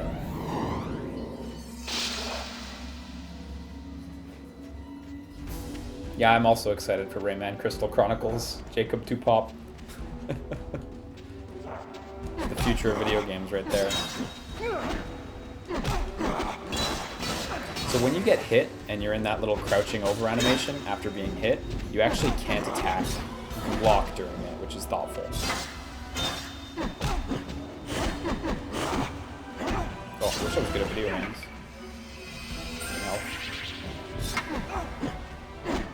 I like how you can hit the opponents during their attacks and you'll like clash blades with them. I mean, in this case it's sword on wood, but it still sounded and looked good.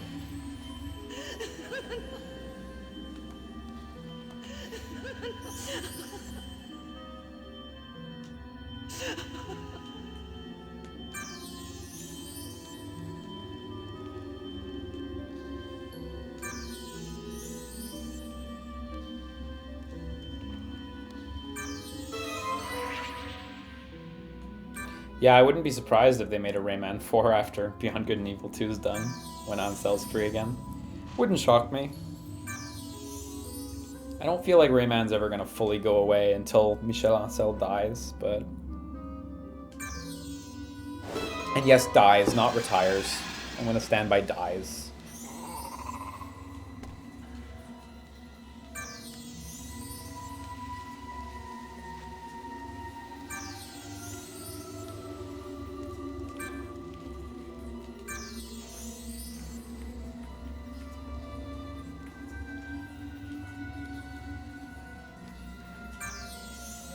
I'm thinking, by the way, we were supposed to stream Observer after this, but Matt warned me for Observer I'm going to want to have like a solid hour and a half to 2 hours to stream it, because he said you want to make sure you get to the good stuff, and the intro is pretty slow, so I may, considering it's 4 o'clock, I may actually can the Observer stream. We spent a long time on City of Brass earlier, and on this as well.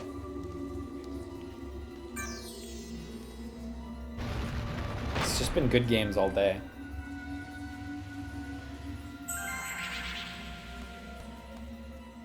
So we may come back for Observer another day.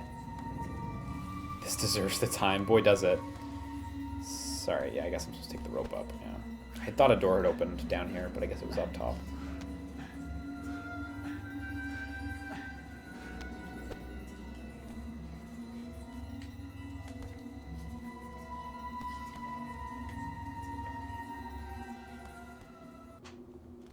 I at least want to get to some of the mummy stuff so you guys can see that before we wrap up this too.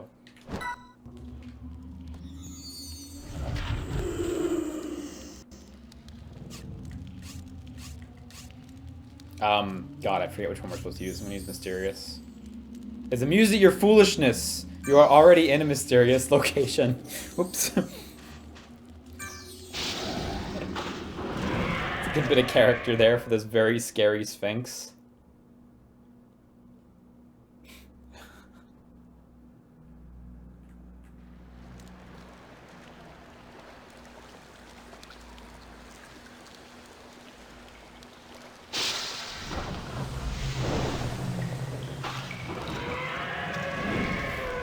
Yeah, I'm really excited for that Dragon Quest XI release on the Switch too. And I'm like very much not a big Dragon Quest fan. I think I've talked and talked about how many of them I've played and just not finished, and how I'm just like kind of tired of them a little bit. But boy, that Switch version looks amazing, and 11 was already kind of appealing to me on PS4, so very pumped for that. The Switch is so fucking stacked this year. Like, as soon as we hit summer, it just doesn't stop. Very excited for that. Like, we get Yoshi at the end of March, I think, which is cool. But I think once June hits, it just doesn't stop with big releases, so...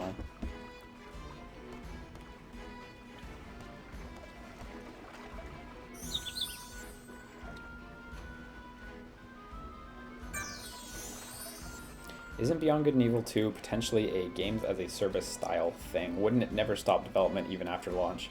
Yeah, certainly I do imagine it's gonna, you know, have a lot of post-release support, but I don't imagine Michel Ancel will stay on that the entire time afterwards, you know?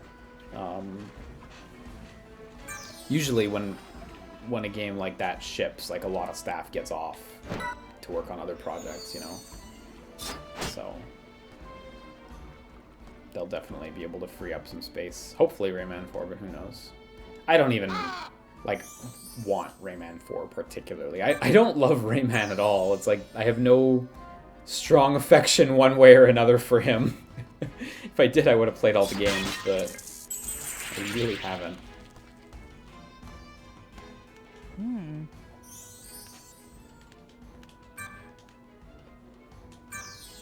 Yeah, I hope Wild is still going, too. At Michel Ancel's independent studio. What was that studio called? Something Sheep? Can't quite recall. Yeah, I hope Wilds like did not get canned, because that looked like a neat game. Still don't really know what the deal is, but neat game. Oh, this is here. Okay, cool. There's a thing up a ladder here. Right.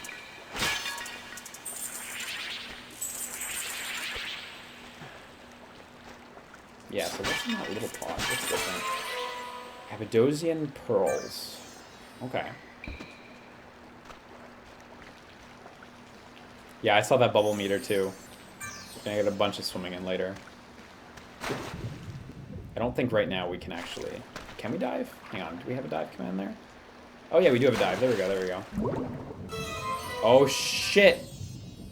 Good thing I tried. Would have regretted that otherwise. Any thoughts on Patrice Desile's ancestors? Doesn't look too hot to me. Well, I'd like to see actual gameplay of it. You know, like extended gameplay of. Is there extended gameplay of it? Am I crazy? It looks very different. Oh yeah, shit. There's half an hour of gameplay. I should watch that. What the fuck am I doing? I'm gonna watch that after. Yeah, it looks incredibly different from, like, the previous types of titles he's made, but, like, I have a lot of faith in Patrice, you know. Sands of Time was kind of his baby. Assassin's Creed was kind of his baby, you know, like... It's very, very different. And it's, like, aesthetically, it's not a game that calls to me at all. But I'm still very intrigued by it, so... What's the connection between Sphinx and the Prince? Are they the same person? No, they are not. They're just... Right now, they don't know each other, really. But that will come to change. Oh, shit. Is this a fighting arena? This reminds me of the merchant in Star Fox Adventures. Like a bargain bin version of him. Yeah, let's fight. Let's do it.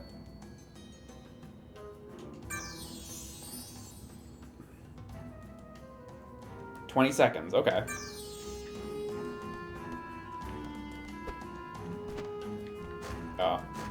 grab that ledge? I guess not.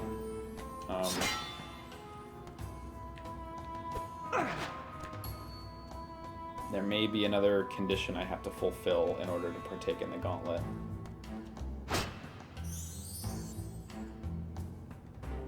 Yeah, when you've gained the skill to retrieve the diamond. Okay, yeah. Oh, they put these fucking triangles here to block you from jumping over from the side. Oh, you can totally make that. The triangles might be just too much.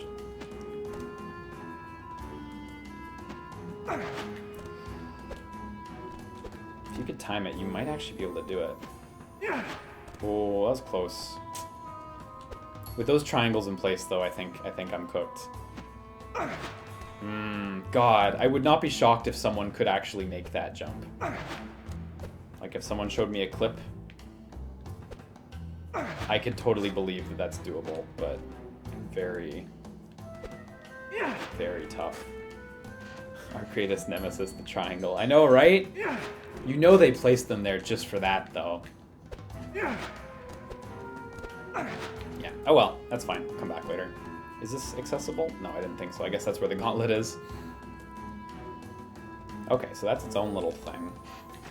I kind of forget this portion of the game. Like I mentioned earlier, I remembered the whole game taking place in, like, castle areas, so... Clearly I don't remember the game super well. Shocker, right?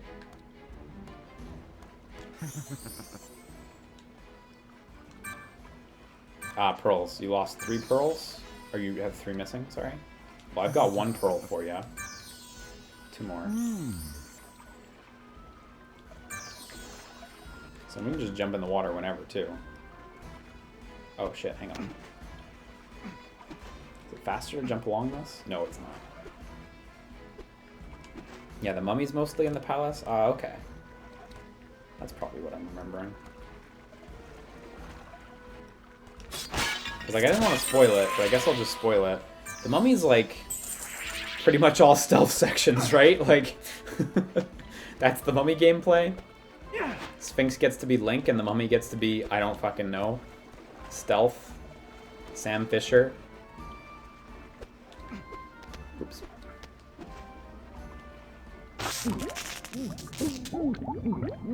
Ah. Did you just say sorry to a fucking video game character, you Canadian-ass motherfucker? Yes, I did. Sorry about that.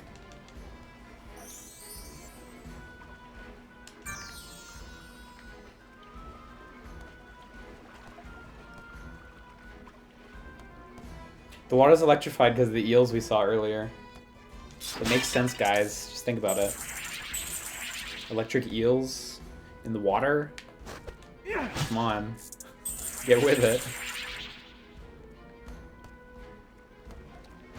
Right.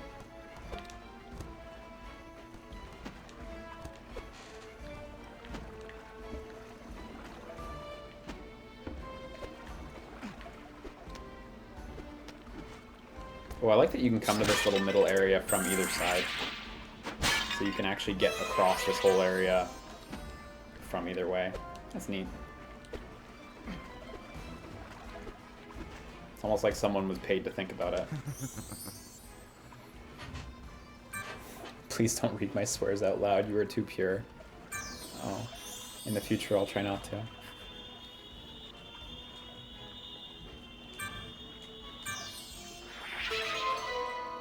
Yeah, I'm pumped for stairs. Let's do it.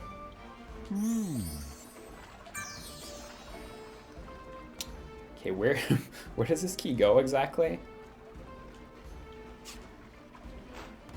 It is here.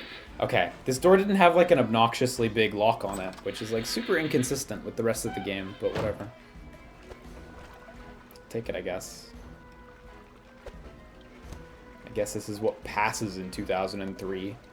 Inconsistency.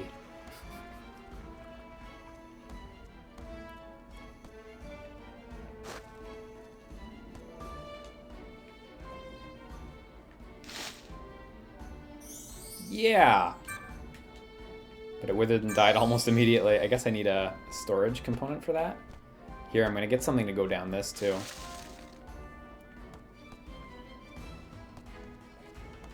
Gosh, this city sure opened up. I thought this was really just gonna be this little courtyard area down here, I guess, because that's adequate. But no, seems like there's like a whole back street leading to more city. Is this residential or business? Like, there's a lot of windows here. Monster shop. Rad.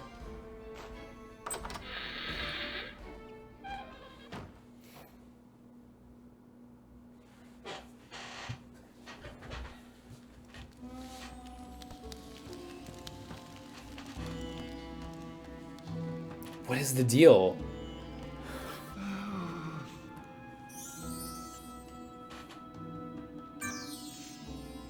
Is this like for cockfights? You can sell your monsters here or buy a new one from our extensive catalog. If you want to buy a monster, just go over and pick it yourself. Of course, you can't release your monsters in the city. It is absolutely forbidden. Especially after that nasty incident with the mayor last year. He couldn't sit down for weeks.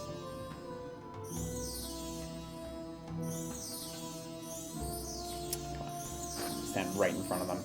70 scarabs for the frog. 360 for the shell critter. 100 for the rat. 700 for the turkey.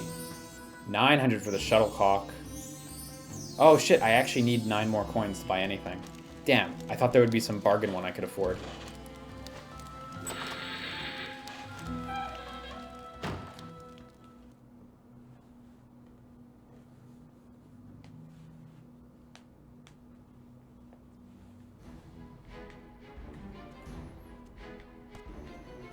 The heck, this place is so big.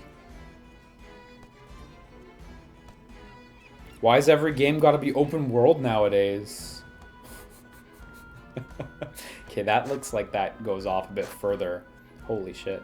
So I'm gonna go to the lower path first. Can you spare some? Of course, here's 10. No. Hope that pays off.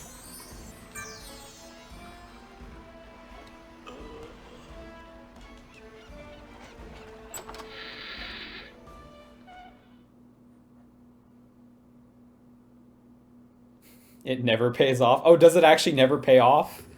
Well, fuck. Need a blowpipe for this one. Oh my god. The records page. Oh my god. I need a what? Excuse me?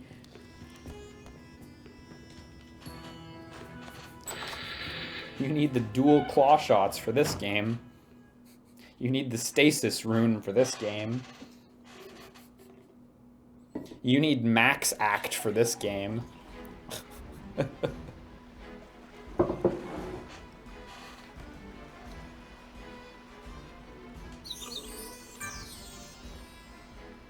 I talk to you again? Do you have more dialogue?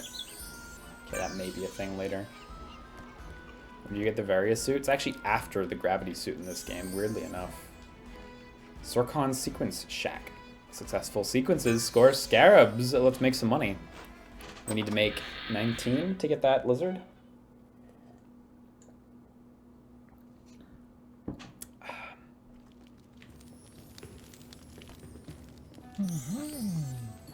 Welcome to the mystical sequence game. For the reasonable price of 5 scarabs, you may test your skills in my magical shrine. Yes, I would like to play.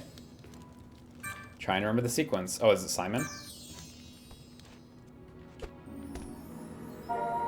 Red, blue, green. Okay. Blue, green.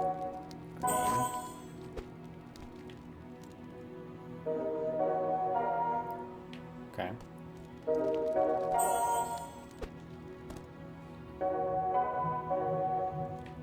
Okay. Careful not to step on red. Blue. It's not like building, you know? Like adding more inputs. 10 scarabs! Boy, that is not worth it. Unless there's a harder difficulty, that is not worth it for 5 scarabs. If there's no harder difficulty, that's kind of a a very not worth it minigame. Doing all that just to make 5? Like, there was a pot back in the courtyard at the beginning that had 2 green scarabs worth 5 a pop, so...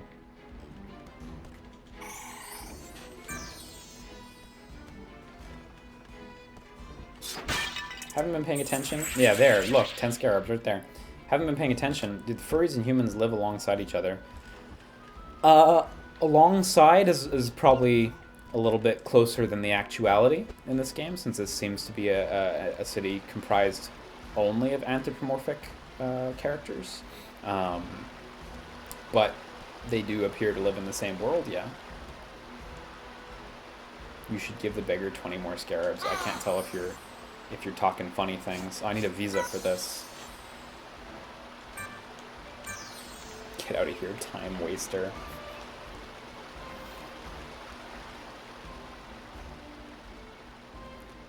Beef McCat says, IRC, there's multiple minigames that all give you badges as the ultimate goal. Well, let's see if you do think this increases.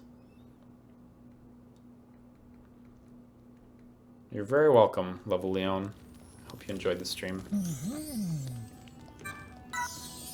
Ah! Big money. Damn, you're right. I should actually try things instead of just complaining. Red, blue, yellow. I guess this is just going to be sequences of 4, which is still not that bad, though. Green, blue, red, green. Green, blue, red, green. Yellow, green, blue, red. Is there a day-night cycle and NPC schedules? It's a big game. Red, blue, green, yellow.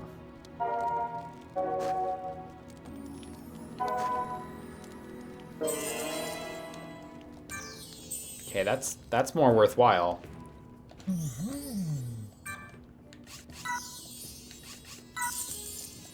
Okay, now to lay my life on the line.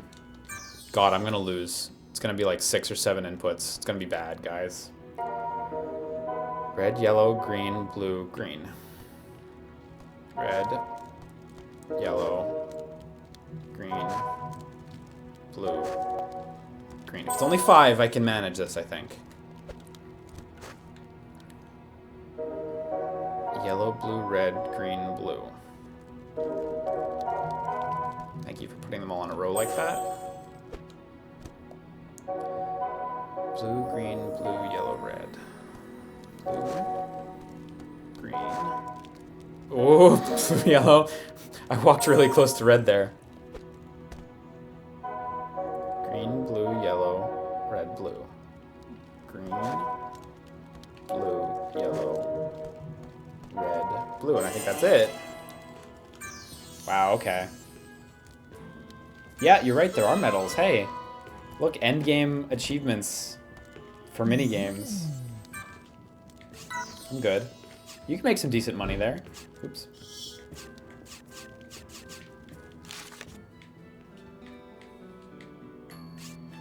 You have to use the D-pad to navigate the menu, which is weird. You can't use the left stick, which is kind of inconsistent with other areas in the game. You have to use the D-pad. Peculiar. So we can hold 400 gold. Oh wow, there's onyx scarabs too? Oh boy. We don't have the master sword yet. I'm sure those do something eventually.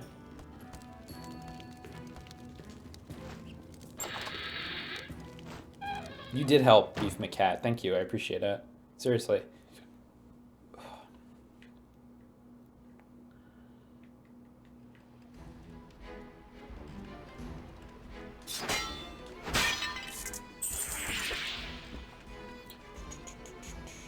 What's the best Zelda clone, you guys think? I mean, I think Darksiders is my favorite. I see Jacob Tupop saying Dark Cloud. Ooh, shit. Didn't think I missed that. Is Dark Cloud like very Zelda-y? I have no idea. I have not really played it at all. Dark Cloud is also like $100. Yeah, you can get it on PSN though, right?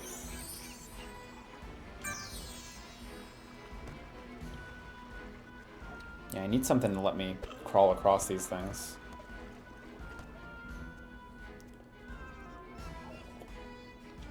Let's buy ourselves a cheap animal.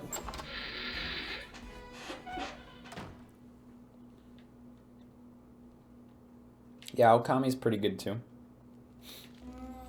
Cool thing about Okami is Hexadrive's fucking HD remaster that is amazing and perfect. That can just keep getting ported everywhere. No, that's good. It's really all I can afford now, man.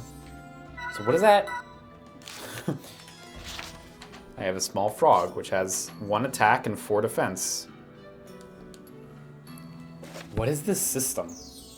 Because I feel like this is going towards pocket monster fighting.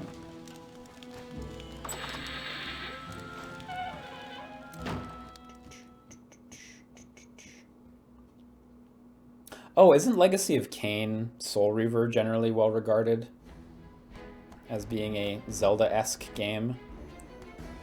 It's coming from someone who really hasn't played it, so...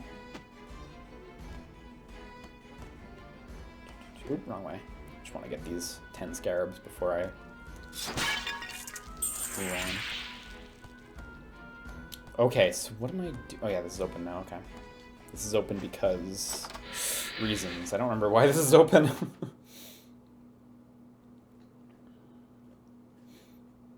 Why was this open? What did I do to open this?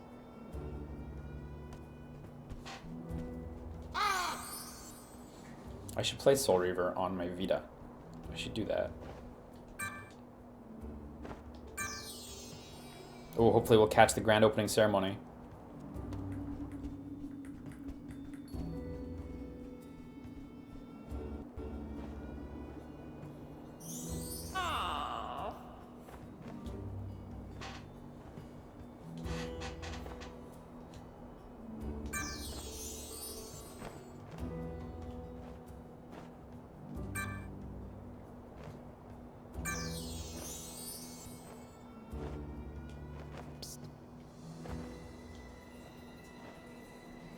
Are you gonna usurp the throne live? Do you have the audacity to do it right in front of everyone? Ah, no, everything just got stolen. Okay. Well, it's fine.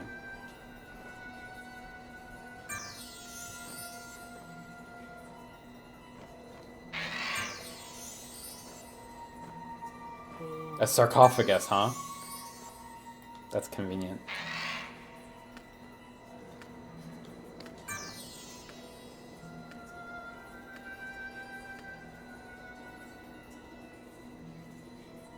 Yeah, Nosgoth was a cool game, Sinless. Definitely not the Legacy of Kain game people wanted, but it was fun. I played many, many, many hours of Nosgoth at work.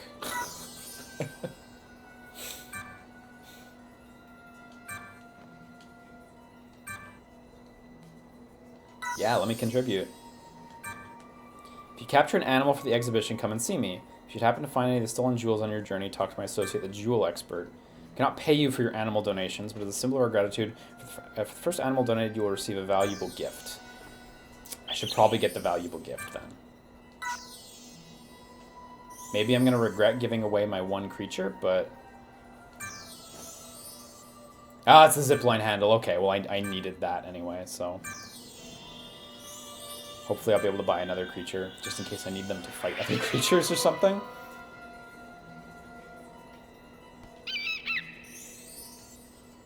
Jewels. I don't think I have any jewels.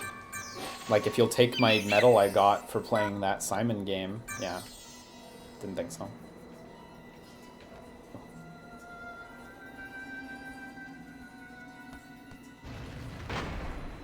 Oh, wow. Cool. Can I just say that, like... filling out museum side quests in video games are top-notch. I don't know why this manta's here. I guess they just have a manta, but... Chihuahua. It's not really what a chihuahua looks like, but okay. The ugly fish.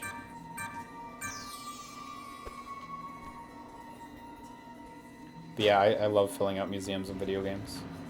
Animal Crossing was so good for me in that way.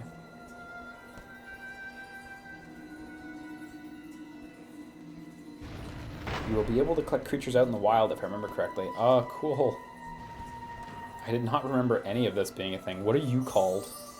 Squirt. Yeah, you know what? That's right. So, being immune to capture beetles?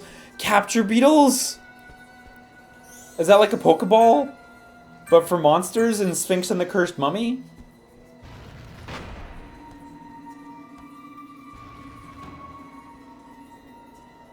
I feel like that's what that's gotta be. Did I come in this way? Yeah, I must have if the stairs are over there. No. No, I came in that way, didn't I? Didn't I? Yeah, okay. And there's my small frog. Does not say who contributed it. Should say my name, proudly. Yeah, this game is wild. I really forgot a lot. I never owned this game. I played it with a friend once who rented it. And you know how it is with rentals. You get a few hours in and do the best you can. But this is not like anywhere in my memory.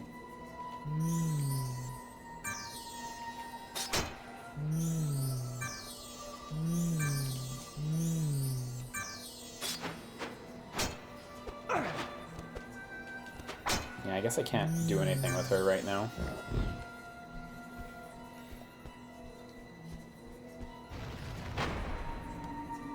Judy says, I remember there was one animal that you only had 2 opportunities to capture. If you missed them, you would never complete the collection.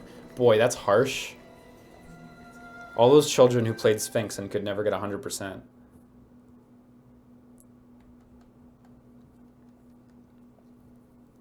Nitro Rad has a rather glowing video about this game. I may need to check that out. I haven't seen one of his videos before. I think the name's familiar anyway. Okay, so I have the handle now, so I can go down there to the boat, which is probably hard progress. Unless I can go back up. Yeah, I didn't... Oh, wait, no. I was going to say, yeah, I didn't think so, but I guess so. So I think that's hard progress. So instead of hard progressing, I'm going to go use the other zip lines.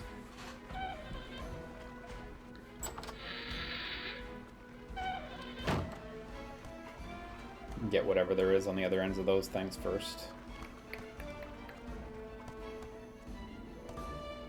Gonna go to the other one first.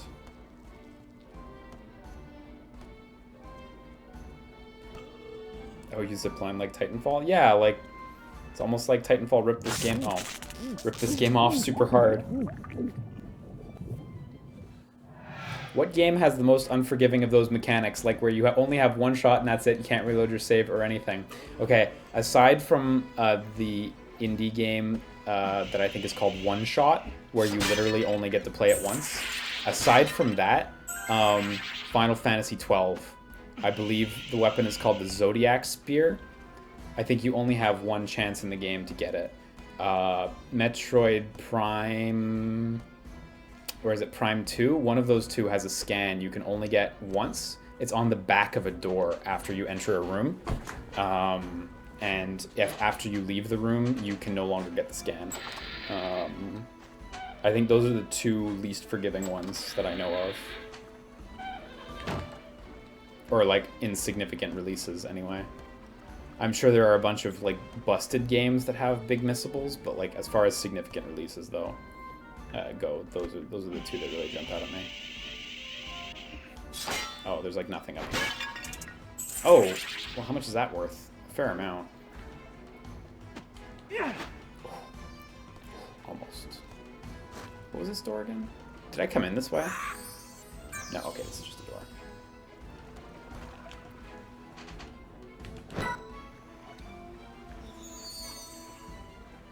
Yeah, the Zodiac Spear is fucking garbage in FF12. Like, it's a cool idea, but a friend explained it to me when I was younger. Thank you, Mr. Taters, for jogging my memory. I was about to explain how the Zodiac Spear went, and then I was like, no, I should Google this so I make sure I know it properly. But Mr. Taters is reinforcing that I did know it properly. So he says, the Zodiac Spear involved you not opening a treasure chest near the opening areas of the game. There was no explanation of this. Yeah, and later in the game, you'd come back and you'd open the chest, and inside would be the Zodiac Spear. It's fucking nonsense. Mabian is actually saying it's worse. It was several random chests, plus the 16 pots / chests in 2 otherwise unrelated areas. Fuck, was it that bad? Jesus. Yeah, I didn't think I was supposed to jump into that, but at the same time it kind of seemed like maybe. Maybe. Okay, so I'm probably just supposed to advance through the city. That zipline is probably really only to get some currency.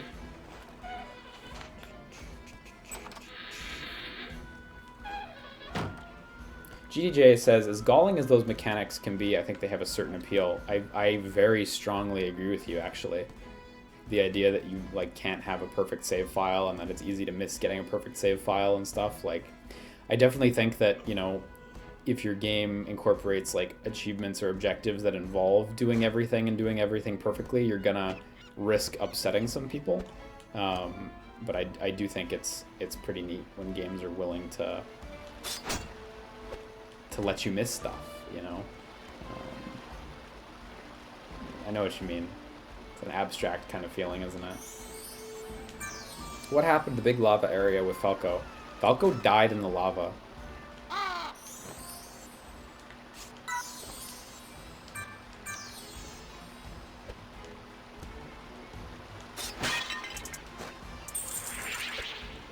Yeah, that is kind of Dead Rising to a T. Yeah, good point.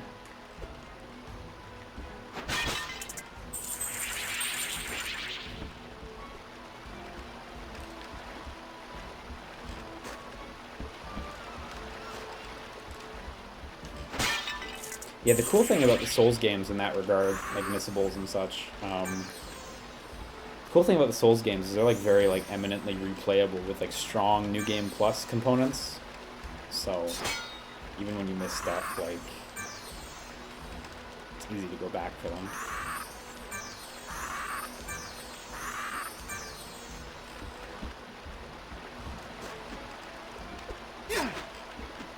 Oh no, I can't grab onto it after the jump. I guess that's one way.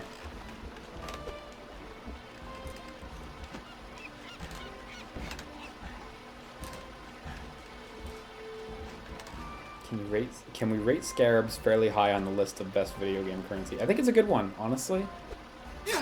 Very Star Fox Adventures. I don't actually have papers, do I? Yeah.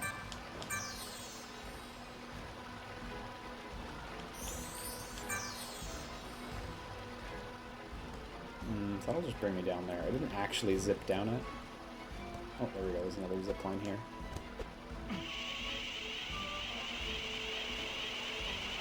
Where does this one go? Just here? Okay, I guess. Oh, there's another one down there, though. Okay. Because this way is blocked off, if I remember right. So down there must be the way I gotta go.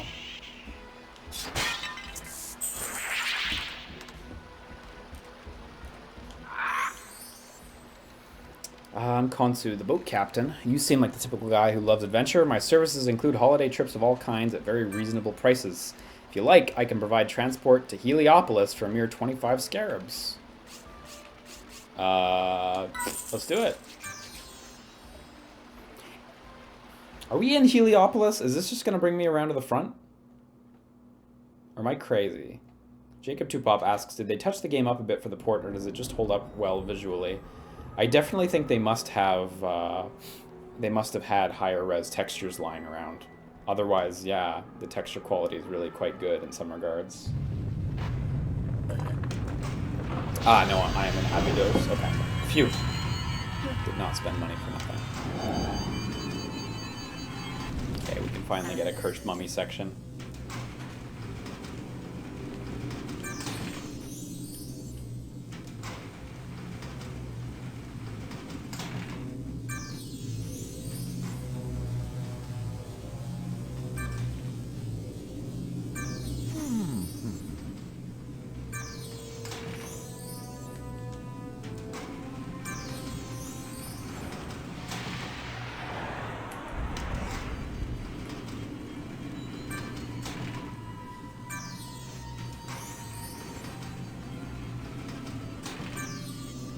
Yeah, the level of detail in the textures looks like much higher than a game of that era would normally have.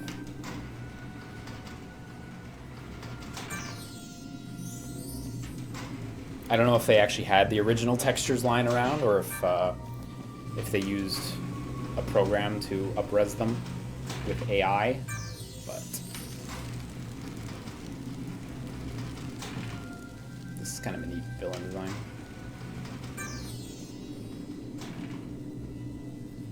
Very 2003.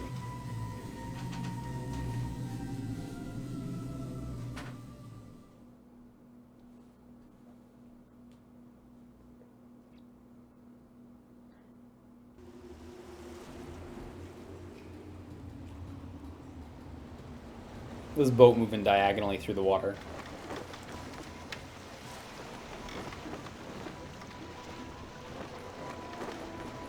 Holy shit.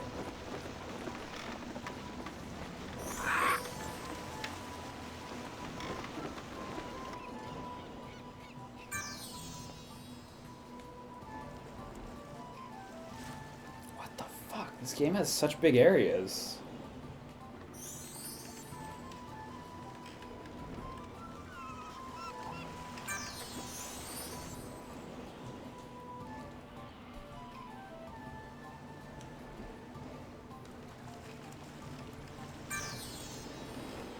Is this where the game begins?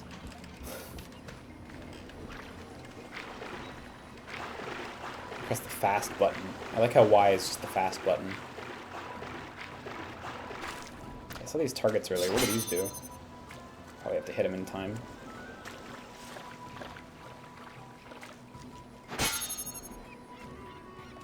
Oh yeah, that's too slow. I need a projectile weapon for that, probably. Let's go this way then. Is it me or is the frame rate really low? The frame rate's really smooth on my end. Stream looks fine from my end too, so I don't know. Unless you guys are having issues on your end.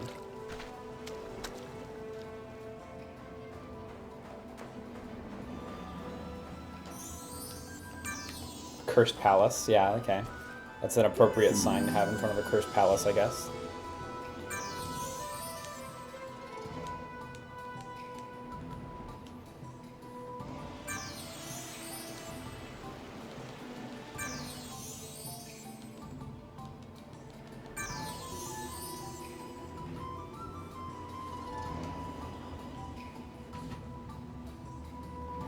Yeah, I don't know if I have a fix for you guys, because it all looks fine on my end right now. I think the reality is I'm not going to stream for much longer, so it won't be a problem for too much longer.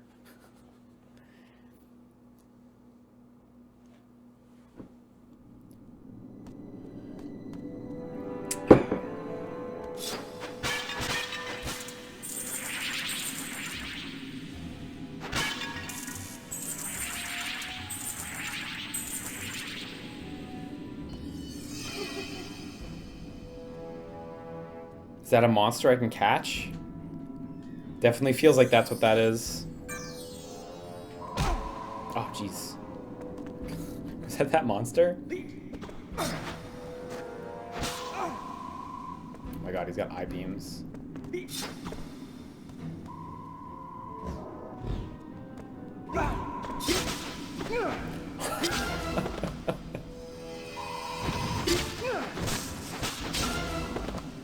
It's just video games, the monster.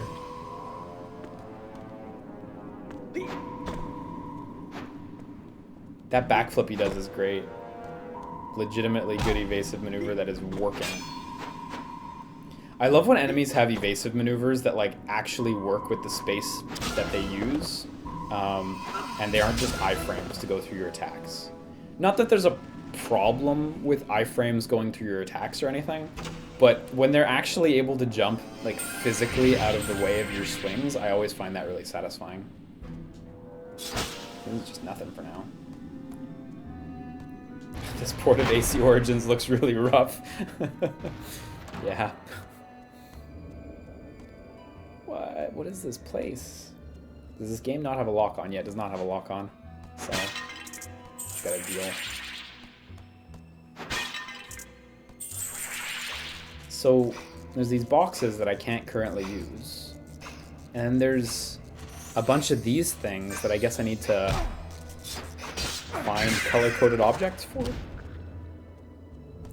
So I guess this place is also like the museum in regards to being sort of like a later end game goal or something.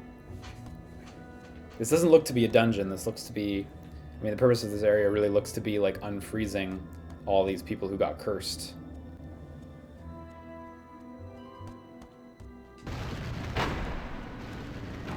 I assume this side's just going to be the same.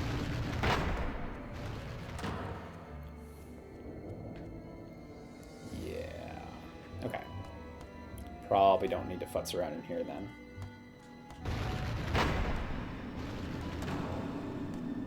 God, that's a whole other thing to come back to. I don't even know.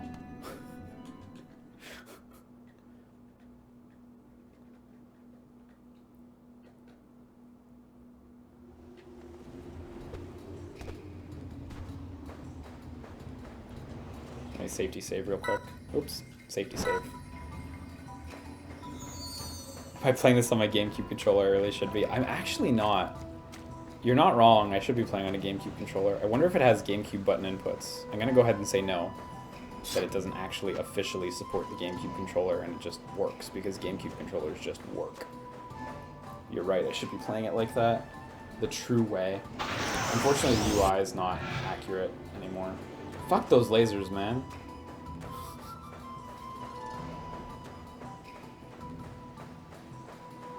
Be nice if it was officially supported and it had like proper GameCube UI. That'd be really dope. Not sure about these lasers and their ability to just teleport you back to the last checkpoint.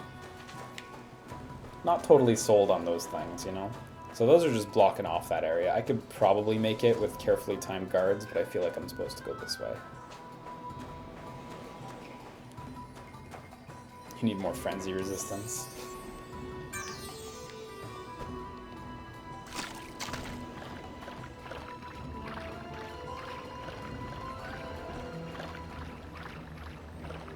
Yeah, this environment's shockingly big, Mr. Taters. I agree. Oh my god. He survived.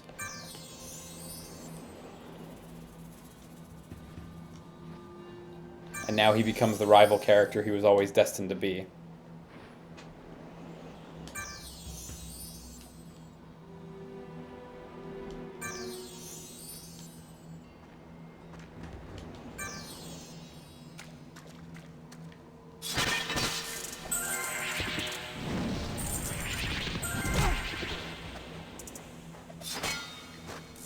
The scarab stuck in that there animal hole. There we go.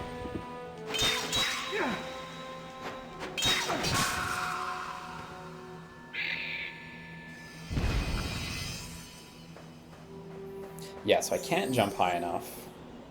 Oh, this might burn. That's what these are. Okay. So I guess this guy can light it on fire. I guess the ones in the cursed temple I need to do something else to. I don't have a fire attack. I don't really think the lasers would burn it, but maybe they would. Allows you to summon a great eagle when you're stood on special points. Okay, so I'm sure there's a great eagle who can somehow fly me down this lane. What was that other 3D platform where you collected bugs or something?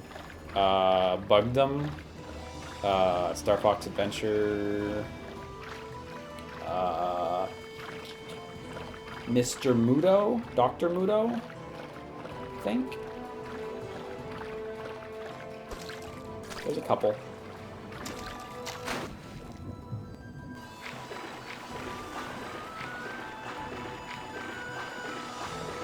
Yeah, honestly, just getting a fire enemy sounds like the way to do it. That seems like the most natural thing. Okay, so Eagle Point. Let's see, I can cross the water here. What is this head? Is this an Eagle Point?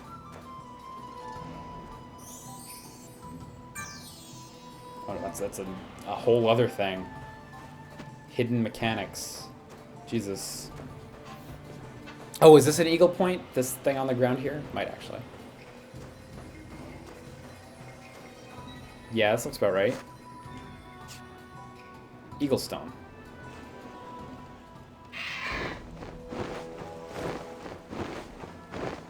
I don't seem to have any camera control, but that's it. Well, one of those thanks but no thanks situations. Not exactly the right direction, but hey.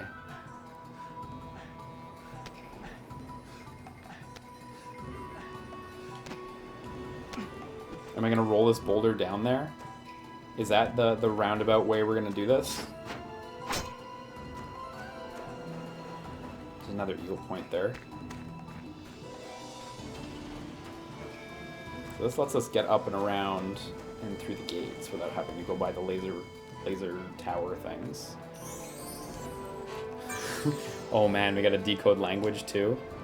This is that bird mouth where you have to get the pearl from Birdo and shove it in. Okay, the gate's on fire anyway, so it's not like I can get in. Jesus, this game.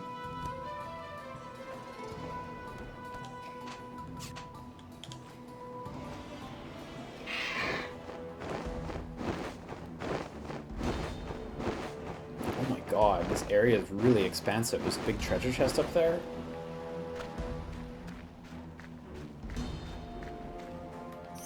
I need bombs to get in to the South Beach and the Sunshrine. Yeah, they do.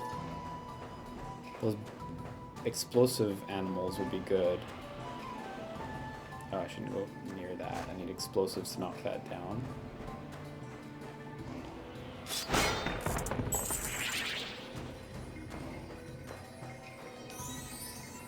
To Bedouin Outpost, warning strong swimmers only. Let's do it. Now, when you say strong swimmers only, I know what you mean is you shouldn't do this at the beginning of the game. But I'm just going to assume I can make it. I probably can't. I lost a bit of time there at the beginning. Oh no, this is probably what's going to gate me. This literal gate. Yeah, I can't do anything about this.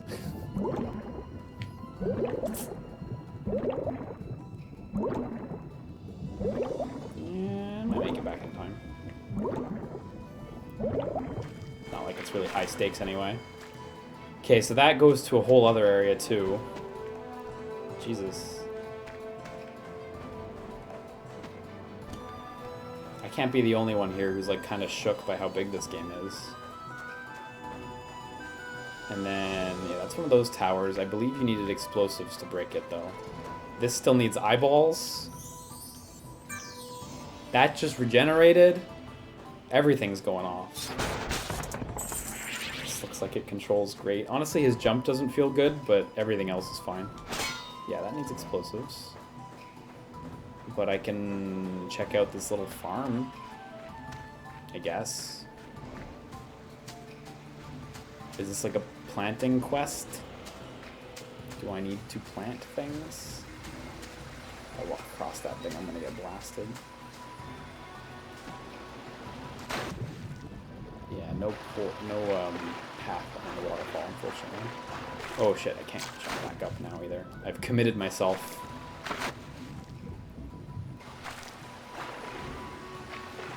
Oh, you meant the underwater part specifically. Actually, the underwater swimming was really fine. I know what you mean. Like, usually underwater controls are like pretty rough, but they're actually really straightforward here. Left stick points you in whichever direction, and B swims. So... Oh, yeah, okay, I guess this was the last checkpoint, wasn't it? Have you played Persona 5? A little bit. Just enough to get through the Kamoshida section, but I wasn't too interested in playing it otherwise, so I dropped it. It's a big time commitment, that game, to say the least. Let me climb this wall. Please. So where's my way out? Maybe crossing that bridge is my way out? But I feel like that laser is just gonna zap me immediately.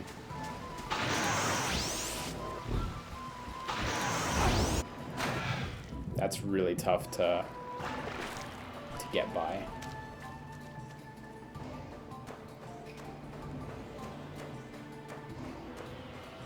I feel like you're not really supposed to get past it like that. Oh my god, this is a pain. This is actually a bit of a pain in the ass right here. Like, I just want to get out now. I don't even want to try advancing. That water, this might be the way out. Also, look, there's a cave back behind that waterfall, but I would need explosives or something to get through.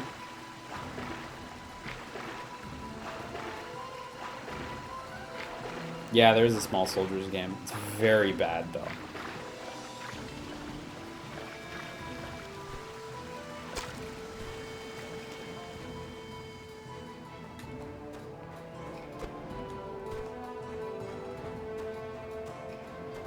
God, well, fuck. Big game. I think that's as good a place as any to wrap this up for the evening. Again, I had planned to stream Observer after this, but... Oh my god, it's 5:47? Started streaming at noon. And Observer, I apparently want like a solid hour and a half to 2 hours to stream it, so... When's the Small Soldiers commentary track? Oh boy. We should have turned on a microphone when we watched it at Con Bravo a few years ago.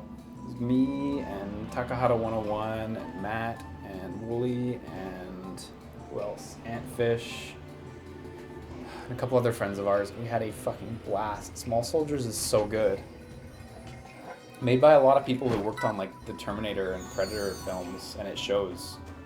It's like when you watch the movie and you think to yourself like, what if you took that staff and you asked them to make a kids film? That's pretty much exactly what would come out, isn't it? You know, you swap the Terminator and the Predator like suits and effects for the soldiers themselves, all the little CG characters, and boy, it works. The writing's really plain in terms of like the overarching narrative. But some of the character dialogue is incredibly strong. There are some really good lines in that movie. So. It holds up. David Cross is in it, man. David Cross is super good. We all forgot David Cross was in it, but no. That movie gets weirdly fetishy when the dolls tie up the sister. Yeah. Yep, it does. She's very young, but... yeah. Yeah, I don't know, no ETA on a commentary track for that. I'd like to stream the game one day. It's not on my list, but it's bad. I played the first level at a friend's place because he owns it, and it's really, really bad. I don't know if I'd be able to finish it. It's just trash. Like, it's not redeemable, you know? So, yeah, I don't recommend it. Like, literally 0%. Just don't even bother playing it.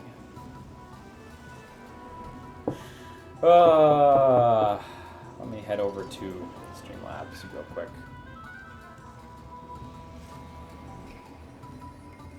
Let me refresh Streamlabs real quick.